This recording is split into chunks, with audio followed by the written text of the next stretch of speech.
Mom, 3 years ago I promised you, after avenging Dad, that I would hide my identity as the Ainsworth heiress from the prominent capital family, stay out of the business world, and following your last wish, I married Julian Ashford to live a quiet life as an ordinary person. But now, I'm getting a divorce. After saying her goodbyes, Isabella Ainsworth placed the white chrysanthemums down and left the cemetery. A fine rain misted the air. On the helipad at the cemetery entrance sat a combat-style helicopter. A distinguished, imposing middle-aged man waited beside it. He bowed respectfully to Isabella. "Miss Ainsworth, are you returning to the capital now?" "Not yet. I'll go back in a month, after I've completely severed ties with the Ashfords." Isabella got into the discreet Mercedes, parked nearby, and drove alone back to Seacliff City's most exclusive residential area, Maplewood Estates. As soon as she entered the house, she was met with the cold stare of her husband, Julian Ashford. "Isabella, I've already registered my marriage to Claire Shaw abroad. We're legally married too. From now on, you'll manage the household, and she'll be with me for external affairs. You'll still be Mrs. Ashford. Why have you been sulking in that black morning dress these past few days? What's there to be angry about?" Isabella looked at her handsome but impatient husband, her porcelain white face cold and expressionless. Before her mother passed away, she and Julian had married quietly. She had used her personal fortune to bail out the Ashford group, saving the family from near bankruptcy. Julian left the country on their wedding night. Before leaving, he had made tender promises of lifelong fidelity, swearing he would never betray her. "Julian Ashford, for the past 3 years in Seacliff City, I've devoted myself to caring for your grandmother and your sister, using my money so you could spend lavishly and build your career abroad without any worries. Now that you've made a name for yourself, you publicly announce your marriage to Claire Shaw. What do you take me for? A live-in maid who pays her own way." Julian didn't want to revisit that dark history, growing increasingly annoyed by Isabella's accusations. But he felt no guilt. Instead, he said, "We're husband and wife, we rise and fall together. If I do well, you benefit too. Must you nitpick like this? Just forget what I said before. Ashford Medical Tech is about to go public, and Claire is one of the top dual finance and biology professors from MIT in the US. She's crucial to the company's development. And you're just a sheltered lady who only knows how to arrange flowers and drink tea. You can't even understand a financial report. Publicly, my wife can only be her. Arrange for someone to clear out the master bedroom quickly. Claire will be moving in later." Without waiting for Isabella to respond, Julian turned and left. Make way for the mistress. Isabella wasn't that pathetic. She went upstairs and called for a top lawyer to deliver a meticulously drafted divorce agreement. She also arranged to put this villa up for sale. When the Ashford family went bankrupt, all their properties were mortgaged. When they first married, she had moved the Ashfords into her villa here at Maplewood Estates. Over time, Julian had probably forgotten the house belonged to her. Since she had decided on divorce, the Ashfords no longer had any right to enjoy what was hers. Her trust had been betrayed, leaving a bitter taste in her mouth. But Isabella wasn't some fragile damsel who couldn't live without a man. She had always been able to let go when necessary. She took her usual afternoon nap, but not long after lying down, Isabella was awakened by a commotion. She went downstairs to investigate. The living room was festively decorated, a red carpet laid out in the garden, and wedding photos of Julian and another woman were displayed. Grandma Ashford and Julian were flanking a chic, short-haired woman, showing her around the villa. Even her sister-in-law, Cynthia, who was often hospitalized, was beaming at the short-haired woman. "Claire, be careful you're carrying my brother's precious son." The Ashfords' smiles froze when they saw Isabella. The short-haired woman looked Isabella, dressed in a black cheongsam, up and down, then sneered. "You must be Isabella Ainsworth. I'm Claire Shaw, returned from the US with dual professorships in finance and biology from MIT. Julian probably told you. Tonight we're hosting a celebration banquet here for Ashford Medical Tech's listing and my birthday. That black dress is really inappropriate for tonight. Why don't you go stay at a hotel?" Isabella ignored her, looking quietly at the Ashford family. "Do you all agree with her?" Julian frowned. "Didn't I make it clear? Don't fuss over titles. Publicly, my wife can only be Claire." Grandma Ashford chimed in. Claire's pregnant, it's inconvenient for her to move around. You're not pregnant, what's the big deal about giving way? Cynthia mumbled, Isabella, we're all family. Any child my brother has will call you Mom eventually. Just try to accept it. Isabella felt as disgusted as if she'd swallowed a fly. Grandma Ashford suffered from esophagitis and insomnia, requiring meticulous care. Isabella had spent 3 years staying up late chatting with her, and getting up at 5 a.m. to cook for her personally, never missing a day in over 1,000 days. Her sister-in-law, Cynthia, had a congenital heart condition, requiring constant hospitalization and medication. The special medication cost tens of thousands of dollars per pill, and Isabella had provided it without batting an eye for 3 years. It turned out her kindness had only nurtured these ungrateful vipers. Isabella laughed bitterly. You want me to let it go? Fine. Divorce. This house was my property before marriage. Get out immediately. Claire's expression changed. Maplewood Estates was the most prestigious villa complex in Seacliff City. Hosting the banquet anywhere else wouldn't be as impressive. Moreover, the invitations for her birthday banquet had already been sent out. If they changed the venue last minute, how could she save face? Composing herself, she spoke first. Isabella Ainsworth, I despise women like you, the most sheltered ladies who only know how to arrange flowers, drink tea, and get jealous. Rest assured, I have no desire to compete with you for anything. Compared to marriage, my career is what I value most. After the baby is born, I'll return to my lab in the US to conduct research. My dream is to help Julian successfully develop a targeted cancer therapy and make Ashford Medical Tech world-renowned. I am Julian's wife. This is very important for Ashford Medical Tech. You probably don't know, but I returned this time with a $300 million contract from the international giant MA Pharmaceuticals, waiting to be signed after this banquet. MA Pharmaceuticals? Cynthia gasped.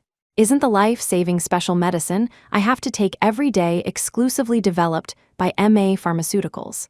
Claire, you managed to convince MA to partner with my brother. That's amazing, Claire nodded arrogantly, glancing at Isabella. Even a young girl understands this, yet you can't grasp it. I don't expect you to understand us, but please don't hold Julian back.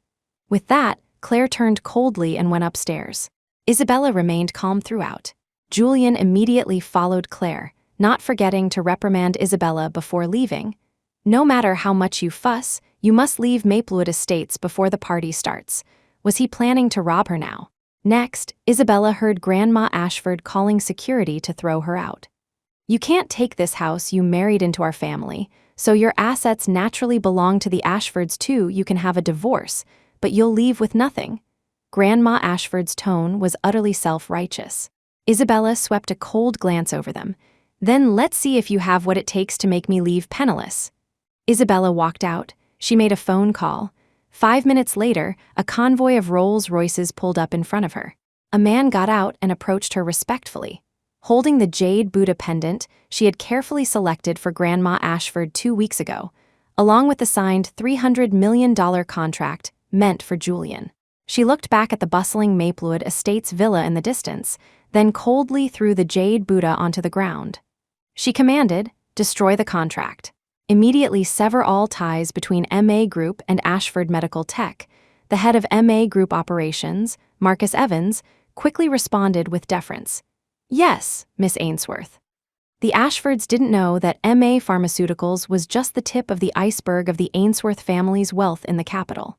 The $300 million contract Claire boasted about was nothing more than Isabella's support for the Ashford Group all along. Yet Claire thought it was her achievement, and kept showing it off. Then let her show off all she wants. Soon, it was 9 o'clock in the evening. Maplewood Estates. The banquet had begun. Mr. Ashford and Professor Shaw are truly a match made in heaven, leaders in the medical industry before 30. I hear the international medical giant MA Group specifically sought out Ashford Medical Tech for cooperation. The sky's the limit for Ashford Medical Tech's future, Mr. Ashford. Let's have a drink. Listening to the flattery, Julian held Claire's hand tightly, the two exchanging affectionate glances.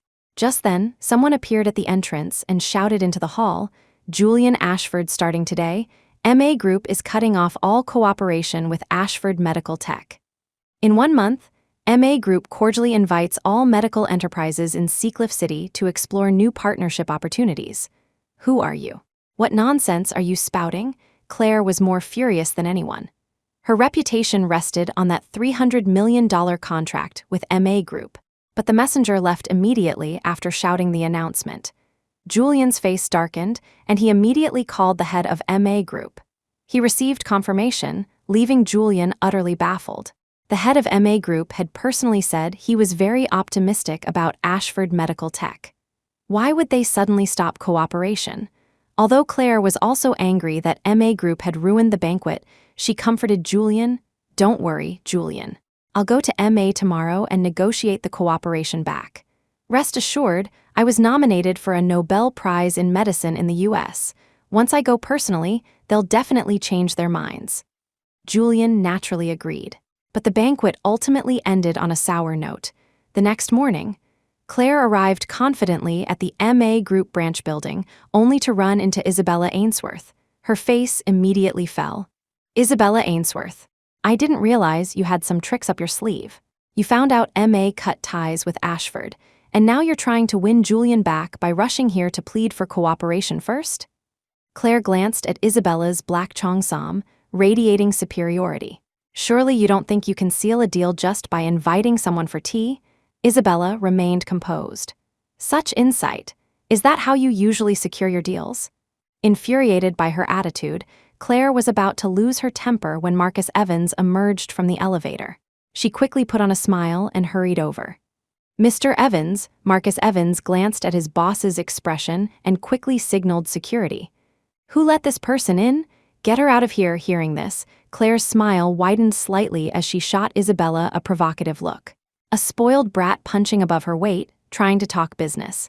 "Did you think MA was a place you could just walk into? Serves you right for getting thrown out." Before she finished speaking, the security guard stood in front of her. "Please leave." Claire's face turned livid. "Asking me to leave? Are you talking to me?" The security guards didn't waste words, dragging her out and throwing her out of the MA building. Humiliated, Claire rushed home and complained to Julian. By the time I arrived, Isabella had already finished talking with Mr. Evans. No matter what I said, Mr. Evans refused to give us another chance. I saw Isabella and Mr. Evans seemed quite intimate. Maybe MA cut ties because Isabella whispered poison in his ear. Julian's expression turned extremely ugly. The company was his lifeblood. How dare Isabella do this? He immediately called Isabella, only to find he had already been blocked. MA refused to meet, so Julian had to use back channels. He found out Marcus Evans was attending an auction in Seacliff City and rushed over immediately. When he arrived, the auction had just ended. He recognized Marcus Evans's car at once, the top-of-the-line Hummer, the only one like it in Seacliff City.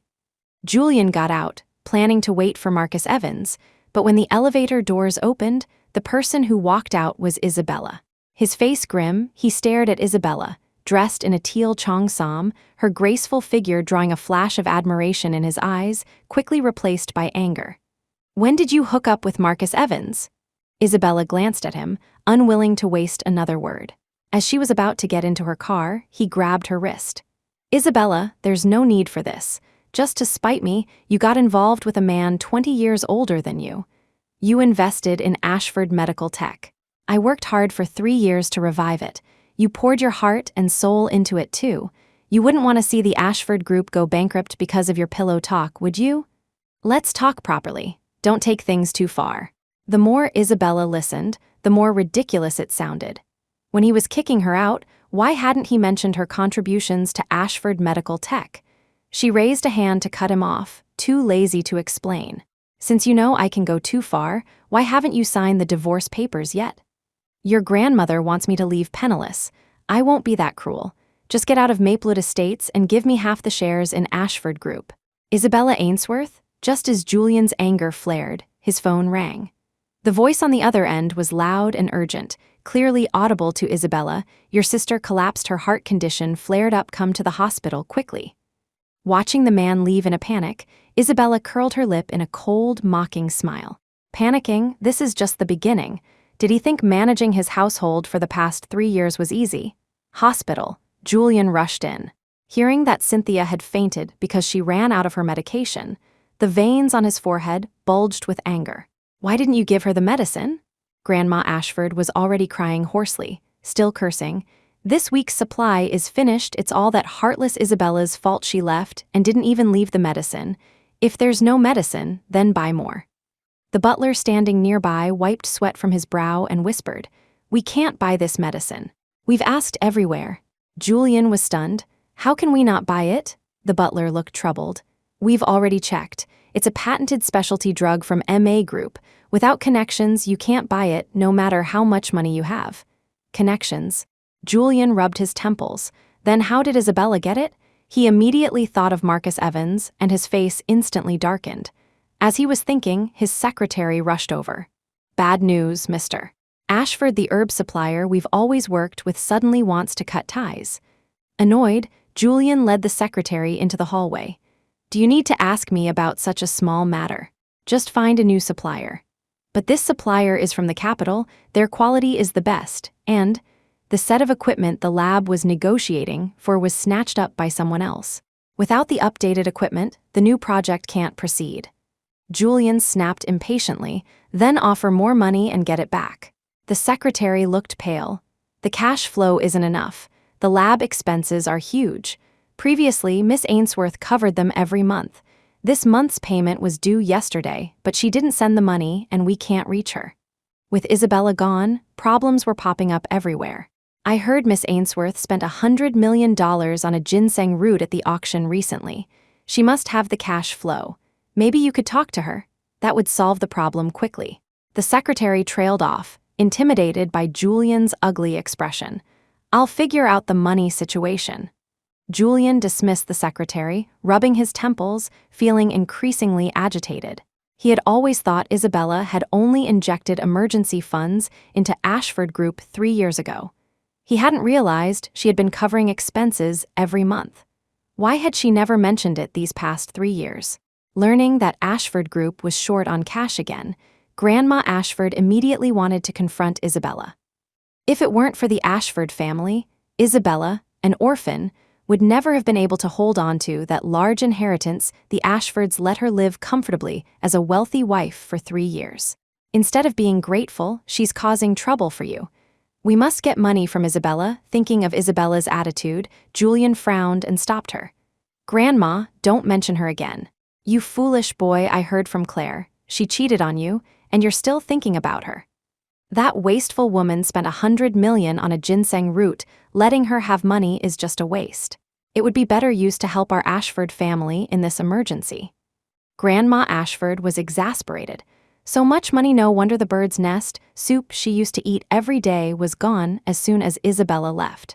Hearing about the Ashford Group's cash flow crisis, Claire felt a complex mix of shock and unease. A medical tech company's greatest asset is its lab, and even its operations were sustained by Isabella. Her eyes darted slightly. Claire placed one hand on her stomach and affectionately linked her other arm with Julian's. "Don't worry, you go handle the company business first. I'll figure out the money." When Isabella received Claire's invitation message, her first instinct was to delete and block her.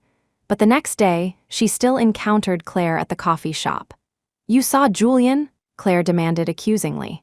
"You keep saying you want a divorce, yet you shamelessly cling to Julian. Don't you think you're degrading yourself?" Isabella chuckled lightly. A celebrated dual professor of finance and biology from the US, knowingly becoming the other woman. Who's really degrading themselves? Claire felt no shame. In love, the one who isn't loved is the third wheel. Julian and I have known and loved each other for 3 years, working side by side. A bitter housewife stuck at home who can't even tell test tubes apart like you wouldn't understand. Isabella's expression didn't change, a smile playing on her lips. "Whether I understand test tubes isn't important. What I do know is that the Ashford Group is about to go bankrupt again." She stood up and slapped $200 bills on the table. "Consider today's coffee my charity. Good luck, Mrs. Ashford." With that, she walked towards the door. Just as she reached the steps, Claire rushed out, grabbed her arm provocatively. "You didn't think I came just to say these things, did you?" Isabella was about to raise her hand when Claire suddenly stumbled and fell forward. My baby, help." With a thud, blood immediately started pooling between her legs. Isabella watched, expressionless. Was this woman ruthless enough to use her own unborn child to frame someone? The next second, Julian rushed over from nearby, scooped up the unconscious Claire, and looked up at Isabella furiously. "Isabella Ainsworth, how could you be so cruel? If anything happens to them, I won't let you off." Isabella coldly watched the red-eyed man desperately carry Claire to his car. Then, she calmly took out her phone and made a call. Check if there are any issues with the coffee shop surveillance footage. Then investigate Claire Shaw's pregnancy medical records. She was the Ainsworth heiress from the capital. She'd seen this kind of setup dozens, if not hundreds, of times. Trying to frame her? Not a chance. In the afternoon, Isabella received a summons from the police. They informed her that the Ashford family had reported her. Upon arriving at the police station, just as Isabella got out of her car, Grandma Ashford lunged at her. "You damned bitch, my great-grandchild is gone. You knew Claire was pregnant, and you deliberately pushed her." Isabella denied the accusation. "I didn't push Claire." "You didn't push her. Did she fall by herself?" "Yes." Isabella's calm defiance enraged Grandma Ashford, who raised her cane to strike, but the police quickly intervened, restraining her and escorting Isabella inside. Inside, Isabella immediately saw Julian. He sat with his head lowered.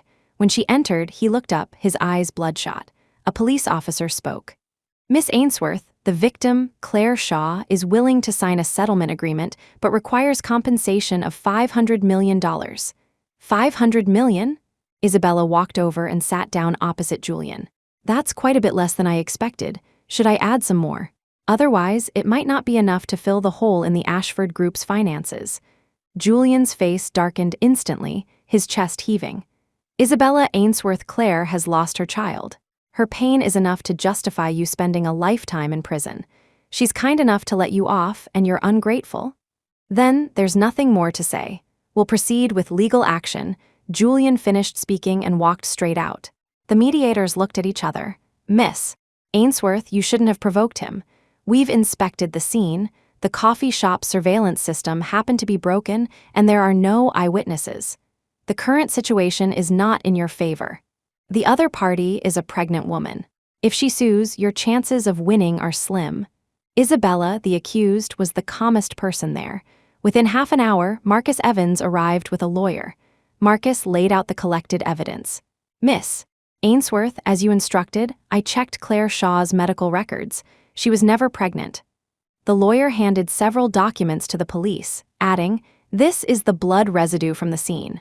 Analysis confirmed it's fake blood. We also have evidence that Claire Shaw bribed a doctor to issue a false miscarriage certificate." The police reviewed the evidence. The lawyer addressed Isabella. "You can now request the police to arrest Claire Shaw on charges of extortion." A chill entered Isabella's eyes, and her lips curved slightly. "Not yet. Keep this quiet for now. I want to settle all scores at once." Isabella requested that the news of her acquittal be suppressed. She and Marcus Evans finalized plans.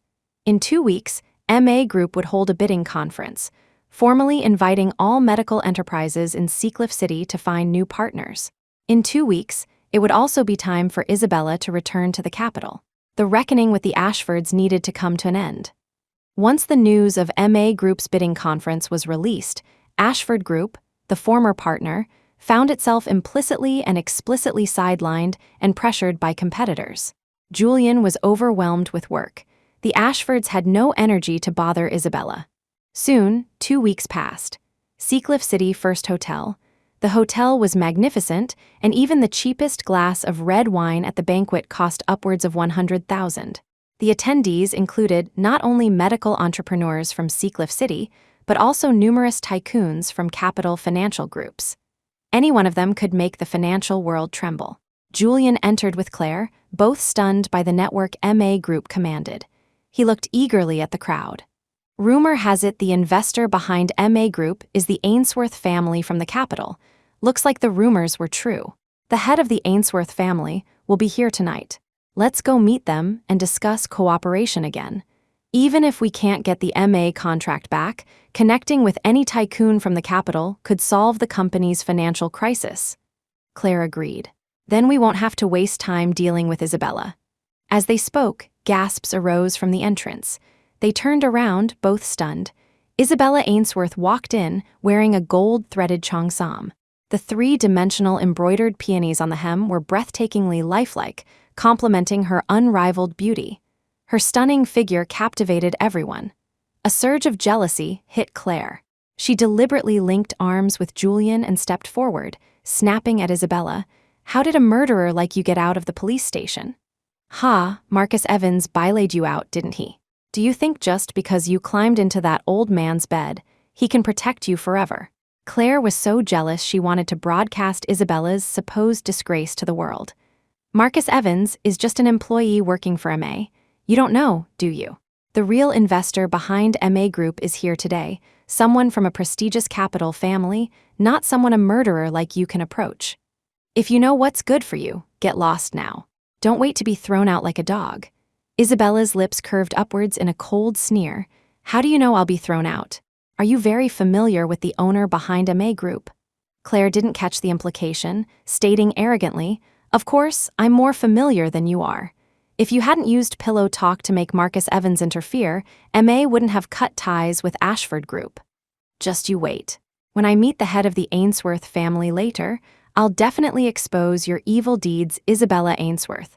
Once we settle our accounts, you can wait to rot in jail." Julian also had a cold expression, but his gaze towards Isabella held an undecipherable struggle. "Those who commit injustice will bring about their own downfall. You'd better watch yourself." Isabella laughed. "Our accounts, it is indeed time to settle them. The unjust and disloyal truly need to watch themselves." Perhaps their voices were too loud, attracting attention. Julian and Claire noticed the famous coal tycoon, Mr. Davies, approaching them. Too preoccupied to tangle further with Isabella, they hurried over to greet him. Claire didn't forget to throw Isabella a triumphant, provocative glance over her shoulder. So what if Ashford Group was short on money? They were the new darlings of the industry, momentum on their side, plenty of people willing to invest. Now that the real power behind MA was here, Marcus Evans was nothing. Maybe he'd even have to come crawling back, begging to cooperate with Ashford Medical Tech. Just as she was thinking this, she noticed Mr. Davies bypassed them, bowed slightly towards someone behind them, his face wreathed in smiles. "It's been a long time, Miss Ainsworth." Julian and Claire turned back in shock. "Miss Ainsworth? Isabella Ainsworth?" Claire was stunned. Isabella ignored Claire's reaction, smiling and exchanging pleasantries with Mr. Davies. "Uncle Arthur, how is your daughter's health?" Mr. Davies gripped Isabella's hand emotionally, tears welling in his eyes. "Thanks to the medicine you personally prepared, her heart condition hasn't acted up in years. She can even climb mountains now." Julian stared at Isabella's composure, equally shocked. "Medicine? Heart condition. Isabella knows how to formulate medicine." Claire's jealousy intensified. Isabella is just a sheltered lady who only knows flowers and tea. Someone of her background wouldn't even know where to start with pharmacology. "Mr. Davies, don't be fooled." Mr. Davies recognized Julian, but not Claire. Having heard about the recent events concerning the Ashford family, his smile faded slightly. "Mr. Ashford, didn't Miss Ainsworth also prepare your sister's medication?" "You didn't know? You must be joking." Julian still didn't believe it. He had shown Claire the kind of specialty heart medicine his sister took, and even Claire couldn't replicate it. How could Isabella possibly formulate it? Yet, he couldn't help staring at Isabella, a strong sense of regret washing over him. It was as if he had picked up fish eyes but thrown away a pearl. Isabella snorted coldly. "Julian Ashford, there's a lot you don't know." "What do you mean by that?" Suddenly, the lights in the hall dimmed, silencing Julian and Claire's disbelief. The next moment, a spotlight fell on Isabella. Marcus Evans's voice boomed through the microphone. "Thank you all for attending MA Group's bidding conference despite your busy schedules. Now, please welcome, with applause, the head of MA Group and the Ainsworth family, Miss Isabella Ainsworth, to speak instantly." The lights flared back on, illuminating the utter shock in Julian's eyes. Isabella Ainsworth. It was as if a dark corner of Julian's mind was suddenly flooded with light. No wonder she could get Cynthia's medicine. No wonder MA suddenly cut ties with Ashford Medical Tech right after the divorce. So, the president behind MA was her all along. Claire's eyes widened in shock. You're the head of MA? How is that possible? Aren't you just some rich girl who inherited money after her parents died? How could you possibly? Hearing this, Mr. Davies tactfully moved further away from Claire. He was a superstitious man, firmly believing that associating with fools would make one foolish too. Isabella didn't even bother glancing at the two. She walked straight onto the stage, faced the audience, and said gracefully and confidently, "Welcome, everyone. As you probably know, today is MA Group's bidding conference to find new partners." Julian froze. Isabella paused, scanned the room, and continued, "My company hereby announces that we will have no further business dealings with Ashford Medical Tech. Furthermore, any company collaborating with Ashford Medical Tech will not appear on MA's future partnership lists. Of course, choosing who to partner with is your freedom and right, which I have no authority to interfere with." Her words caused an uproar. Wasn't this blatantly telling all of Seacliff City? Whoever partners with Ashford is going against MA, and going against MA meant going against money. But it wasn't a huge issue. Between MA Group and the tiny Ashford Medical Tech, everyone present knew perfectly well which side held more weight. Besides, MA Group had the backing of the Ainsworth family from the capital. A few anxious voices immediately piped up. "Wait, if I withdraw from my cooperation with Ashford now, does that count?" Julian and Claire's faces visibly crumpled.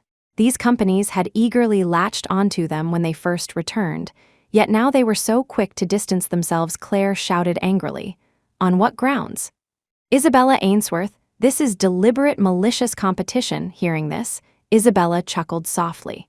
Before she could speak, a tycoon below scoffed, "Competition? You need to be comparable to compete. Your little Ashford Medical Tech thinks it can compare to MA. Do you really think no one in Seacliff City knows how you got started? You really think it was because of that project you supposedly developed? If it weren't for MA's full funding, who would even know Ashford Medical Tech? Really think you're hot stuff?" Another chimed in, "Exactly otherwise, why do you think you couldn't find partners anywhere once MA pulled its funding?" One tycoon who knew about Julian and Isabella's secret marriage laughed. "Mr. Ashford, most people mistake fish eyes for pearls, but you threw away jade like an old shoe. Bet on the wrong horse, didn't you?" Julian's face turned exceptionally ugly. They were mocking him for thinking he'd discarded the useless Isabella, only to realize she was his greatest asset. Isabella certainly had money, but Claire's abilities surpassed Isabella's. Claire had relied on her own strength and hard work. Even if he had known Isabella's identity earlier, he was sure he would still have fallen in love with Claire. How could he have mistaken trash for treasure? "Hey, what does that mean?" someone asked. "Didn't you all know? Miss Ainsworth secretly married Julian Ashford back then, but the groom left the country on their wedding day. And now, after 3 years abroad made successful with MA's funding, he came back successful and brought back a little mistress." The term "little mistress" was dripping with sarcasm and grated horribly on Claire's ears. She retorted furiously, "I achieved everything through my own hard work and research. Isabella just has her parents' inheritance without it. What is she? She's the real dependent, clinging vine, useless." But her voice didn't change anyone's opinion. People sized Claire up, comparing her to the ethereal Isabella on stage. A single glance was enough to reach a conclusion. Claire was utterly defeated. Her white dress made her already average complexion look dull. Perhaps intending to appear simple, she wore only pearl earrings and had her hair in a simple bun, which now just looked rather shabby. Seeing the surrounding gazes, Claire's face turned pale and green, but she stubbornly held her chin high, refusing to bow her head. Unable to bear Claire's foolishness any longer, Marcus Evans kindly explained, "The inheritance is the capital of the Ainsworth family in the capital.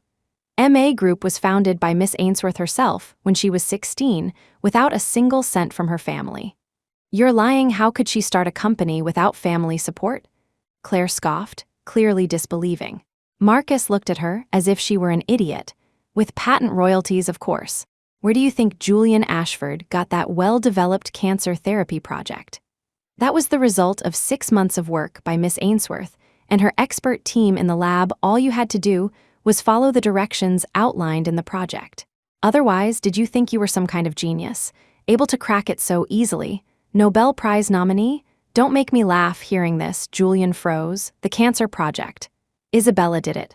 How was that possible? But looking at Claire's suddenly guilty face, he hesitated. He looked at Isabella, suddenly realizing he knew almost nothing about her, his wife of 3 years. The joy and excitement of marrying her had faded. He only remembered her stunning beauty when they first met. Later, Claire entered his life, working day and night with him, striving for the company's development. He saw Claire's effort, her ambition, how different she was from other women, and suddenly felt that the privileged Isabella back home, who only knew leisure, couldn't compare to even a single strand of Claire's hair. Now it seemed he had been wrong. How could that be? Waves of mockery washed over him, and Julian's face grew dark. Claire, pale as death, grabbed Julian's hand. "They're lying. I developed that project through painstaking research. You saw it with your own eyes. I wouldn't lie to you." Fear gripped her heart. But now Isabella was the president of MA, so Julian? She carefully studied Julian's expression. Only when Julian firmly squeezed her hand did the heavy stone in Claire's heart finally drop. She shot Isabella a smug, provocative look. Isabella looked at their tightly clasped hands, a wave of revulsion washing over her. Surely they don't still think she's jealous, do they? That she's still deeply in love with Julian. That seeing them so intimate breaks her heart. Heck, she clapped her hands lightly. "Wouldn't lie, is that so?" The next second, police officers who had been waiting outside rushed in. Amidst the shocked gazes of Julian and the crowd, they apprehended Claire Shaw. "You forged pregnancy documents to frame Isabella Ainsworth and are suspected of extortion. You need to come with us." Forged pregnancy. Extortion. Julian stepped in front of Claire, shielding her from the police, failing to see the sudden pallor on her face behind him. Claire hid behind Julian's shoulder, shouting to the surroundings, It wasn't me, you've got the wrong person." Only when the police presented the arrest warrant did Julian's tall figure waver. "Mr. Ashford, please step aside. Do not obstruct official duties." In an instant, he understood. It was the 500 million. He whipped his head around to look at Isabella. Isabella met his gaze. "By the way, there's one more thing tonight. You haven't signed the divorce agreement yet. I forgot to have the lawyer tell you, your marriage to Claire in the US is invalid. So, either you give me half the shares of Ashford Group and we part amicably, or I press bigamy charges and both you and Claire go to jail. Your choice." Isabella's eyes were cold, devoid of warmth. Julian suddenly felt that Isabella, the woman who had been his wife for 3 years, was not just unfamiliar, as he'd realized recently, but a complete stranger. A sudden chill ran through his body. Watching Claire being led away by the police, Julian frowned, facing a difficult decision. After a long pause, he signed the divorce agreement handed to him by Marcus Evans and followed Claire and the police out. It didn't matter. As long as Claire was still there, they could start over. Isabella watched the farce conclude with cold eyes, glanced at the divorce agreement, and instructed Marcus Evans to collect the dues. She was completely unbothered that her birthday banquet had become the talk of Seacliff City. This was exactly what she wanted. If Julian had truly loved Claire, she would have chosen to let go. If Julian had actually agreed to her condition of dividing half the assets to marry Claire, she might have even respected him as a man. She didn't need that half of the money and wouldn't have taken it, but they hadn't done that. The Ashford family had even tried to scheme for her Ainsworth family assets during the divorce. If she really were just a down-and-out young lady whose family was ruined, if she really were just an Isabella who passively waited day after day for her husband's return, then perhaps, on the day Julian returned, she would have already fallen into irreparable despair. A woman dependent on her beloved husband, once she loses his love and affection, loses even a shred of herself. Claire wouldn't even have needed to scheme. Inside the police station, Claire clung to Julian's hand, unwilling to let go. "Julian, it wasn't me, I didn't do those things." Hearing this, Julian's brow furrowed, then quickly smoothed out. Claire wouldn't lie to him. It must have been Isabella's doing. He composed himself. "How much money did Isabella give you to frame Claire?" "What did you say?" A police officer slammed a file onto the table. "What do you think this police station is?" The proof of the forged pregnancy certificate fluttered down to Julian's feet. He stared intently at the writing on it, motionless for a long moment. Claire violently broke free from the 2 officers holding her, snatched the certificate first, and tore it to shreds. "It's not like that, it's not." Claire shook her head vehemently. but Julian had already seen the words clearly. Piece by piece, the evidence spelled out Claire's guilt. Seeing the drastic change in the man's expression, Claire's eyes instantly filled with tears. She collapsed, sobbing uncontrollably. She quickly said, "Julian, I did this all for you, for the company. Without that 500 million, how could we move forward? I couldn't bear to see you worry. We shared thick and thin for 3 years. You know my heart is yours." Hearing this, Julian's eyes flickered. Claire only resorted to this desperate measure to help him overcome his difficulties. A pang of pity flashed in his eyes. Just as he was about to speak, he saw a slender figure at the doorway. Isabella had changed out of her gold cheongsam into a casual blouse and trousers. She walked in from outside, looking indifferently at the scattered paper shreds. "Professor Shaw, have you finished tearing it up? If not, I have plenty more here. But as for how many counts of destroying evidence this amounts to, you'll have to ask the officers. You Isabella Ainsworth, it was clearly you killed my baby, and now you're framing me." The police quickly restrained Claire, but couldn't stop her hysterical screams. Isabella's eyes were full of mockery and numbness. "Baby, have you played the part so long you've lost touch with reality?" Julian couldn't bear it. "When you withdrew funding, the company fell into crisis. Claire did it for me. Isabella, can you let her off this once for my sake? She didn't mean to harm you." "Your sake? How much face do you think you have?" Isabella scoffed without reservation, ignoring Julian's ugly expression. She continued, "You say she didn't mean it. She demanded 500 million. If I hadn't come prepared, wouldn't I already be in jail for not paying? If she had truly meant harm, wouldn't I deserve the death penalty? Intentional or not?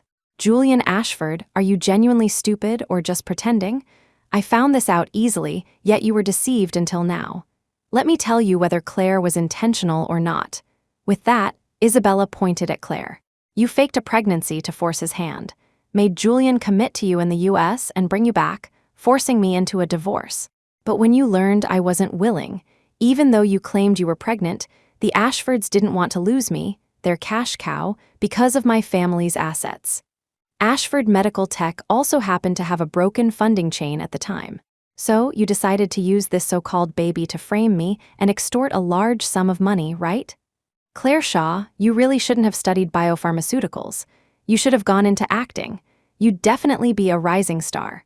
They'd probably make an exception and give you an Oscar." This time, Isabella's sarcastic laughter didn't enrage Julian, because as she laid out the facts, piece after piece of evidence was placed before him.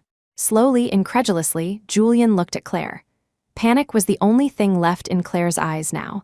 She grabbed Julian's hand tightly. Julian, save me. If I go to jail, people will look down on me forever.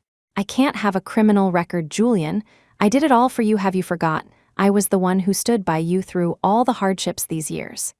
She just wants revenge on me, revenge for stealing you away. Think about it, how many difficulties did we overcome together these past 3 years? When the project was leaked, I worked day and night to catch up, finishing the research just before it was completely exposed when company personnel resigned. I was the one who stayed by your side. Listening to Claire's tearful, heart-wrenching speech, Isabella might have believed her if she hadn't experienced it herself. Her eyes narrowed, eyebrows slightly raised, her gaze seeing through Claire completely. Isabella's calm composure conveyed endless disdain. The project leak. Wasn't it you who sent the files to some so-called expert for ideas? After it was fully exposed, it took you a whole week to fix your mistake. If I hadn't had Marcus Evans block the news immediately and get the expert arrested for leaking secrets, do you think you would have had the chance to complete the research? Something I solved in an hour took you a week to patch up after full exposure. Personnel resigning. Julian Ashford, surely you knew about your little lover's workplace bullying, abusing her illicit relationship with you to bully colleagues. If I hadn't sent over MA's expert team, I was afraid Ashford Group would dissolve on the spot. And Claire's most prized research project. What a masterful deception. The Immortal Cancer Project was the result of 6 months of hard work by me and the expert team. But in the end, the credit report only listed your name, Claire Shaw. Didn't you feel even a little guilty taking the pat bonus? At this point, Claire had no room left to argue. Watching Julian's expression shift from shock to disappointment, then closing his eyes in resignation, he had entrusted the lab entirely to Claire. He had never imagined Claire was this kind of person. Claire completely collapsed and was taken into the interrogation room by the police. Isabella had only come to submit new evidence and planned to leave, but Julian stopped her. "Claire, can you let her go?" Isabella turned back, slowly gazing at the disappointment and dejection on Julian's face. He really did like Claire, didn't he? "After all, she did do it for me. I shouldn't have taken her to see you in the first place, shouldn't have been so eager to divorce." Isabella looked at him in astonishment, wanting to retract her previous thought. He didn't like anyone else, he liked himself more. A selfish man. Simply because Claire was willing to sacrifice herself for him, he was willing to bestow his affection. She suddenly felt a sense of absurdity for Claire in the interrogation room. She remembered seeing reports about Claire before they returned the country's foremost biologist, a leader in pharmaceuticals, poised to break the incurable cancer barrier. Now, she had brought this upon herself. Isabella didn't answer, merely asking in return, "If I weren't the Ainsworth heiress, if I couldn't produce 500 million, would you have let me go?" Julian was instantly speechless. After a long pause, he asked hoarsely, "There's something I've always wanted to ask you. Did you ever love me?" Isabella wanted to laugh but couldn't. "You gave your body and heart to another woman before the divorce, and now you're asking your ex-wife if she loved you. Have you always been this clueless about your own position?" "Julian Ashford, I married into the Ashford family for 3 years. I contributed money and effort, was filial to your grandmother, took care of your sister, secretly funded your career, and looked forward to your glorious return. I believe I did more than enough. But what did I get in return for my efforts? Not a single one of your promises was kept." Isabella said no more, turned, and walked away quickly, wanting to escape this place of conflict, these people of conflict. Julian stared blankly at Isabella's retreating back. A wave of profound, irreversible regret washed over him. He rarely regretted his decisions. But the only 2 times he had, once was in a foreign country after confirming his feelings for Claire, regretting marrying Isabella so early. The other time was now. Each time he had been terribly wrong. So now, could he afford to make the same mistake again? He had already lost Isabella. He couldn't lose Claire too. Claire had done wrong, but ultimately it was for him, although terribly wrong. Claire was fundamentally kind, and her hard work and ambition were what attracted him most. He could tolerate these mistakes. After the Ashford family reluctantly moved out of Maplewood Estates, almost another month and a half passed before Isabella heard news of them again. The weather turned cold. Isabella, dressed in a brown leather jacket, looked sharp and energetic. Marcus Evans knocked and entered the office with a contract. "Miss Ainsworth, a contract needs signing." Isabella signed it swiftly with a couple of strokes, her gaze falling on the family photo of her and her parents on the desk. Suddenly, she didn't mind people calling her Miss Ainsworth anymore.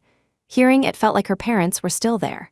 She was still the carefree little princess in her parents' eyes, needing to worry about nothing but being happy.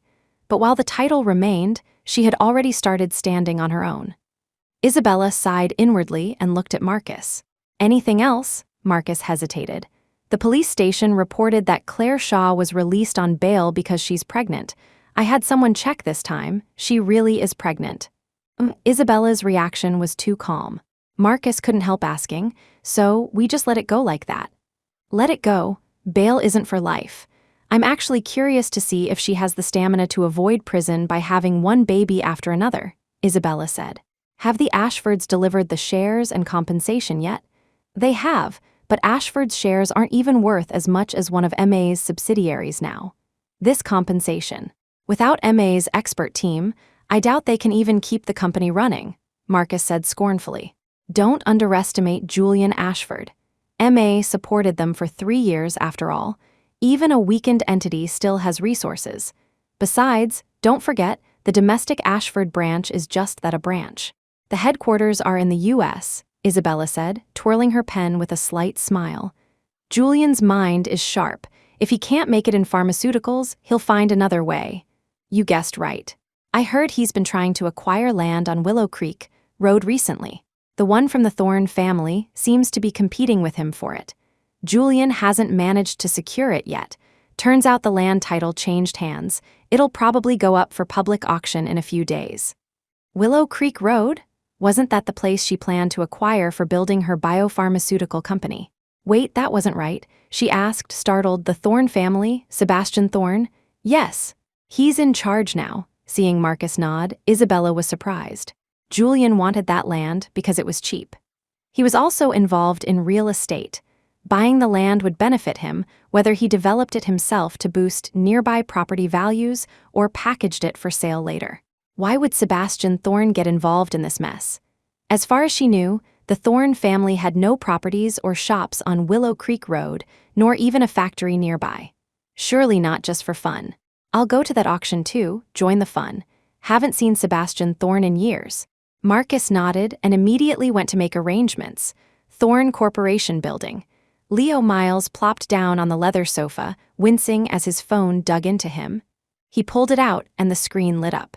Seeing the woman in the gold cheongsam on the screen, Leo nearly jumped.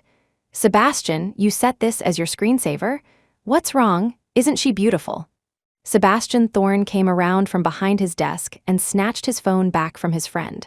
Leo's jaw dropped. Seriously, man. She was married, you made someone else's wife your screensaver? So what? She's beautiful. Sebastian added with a frown, told you your info was outdated. They're divorced now. Leo felt his worldview shattering. No wonder you've been pressuring the Ashfords ever since you got back, not even letting them have a piece of worthless land. Turns out you were getting revenge for your goddess, huh? But Julian Ashford really deserved it. Marrying Seacliff City's top socialite and not cherishing her. That Claire, what's her name, looked pretty rough in the photos, not even comparable to Isabella's little finger. Sebastian snorted coldly. She's not worthy. But it's been years. Isabella probably forgot all about you. What's the point of getting revenge for her? Leo asked, puzzled. If his buddy liked her, why didn't he seize the chance when she was single? When she got married, he went abroad dejectedly. Now that she's divorced, he rushed back immediately. Was he trying to save on airfare? Sebastian held up his phone, the screen illuminating Isabella's face, waved it in front of Leo and walked out, leaving a parting shot. Because she's beautiful. Leo, wow. Isabella thought the next time she saw Julian Ashford would be at the auction, watching him battle Sebastian Thorne. Unexpectedly, Julian sought her out the very next day. He knocked urgently on her office door. Can you sell me some of Cynthia's medicine? She fainted, her life is in danger. Isn't Claire out on bail? Why didn't you have her prepare it for your sister? Julian looked terrible.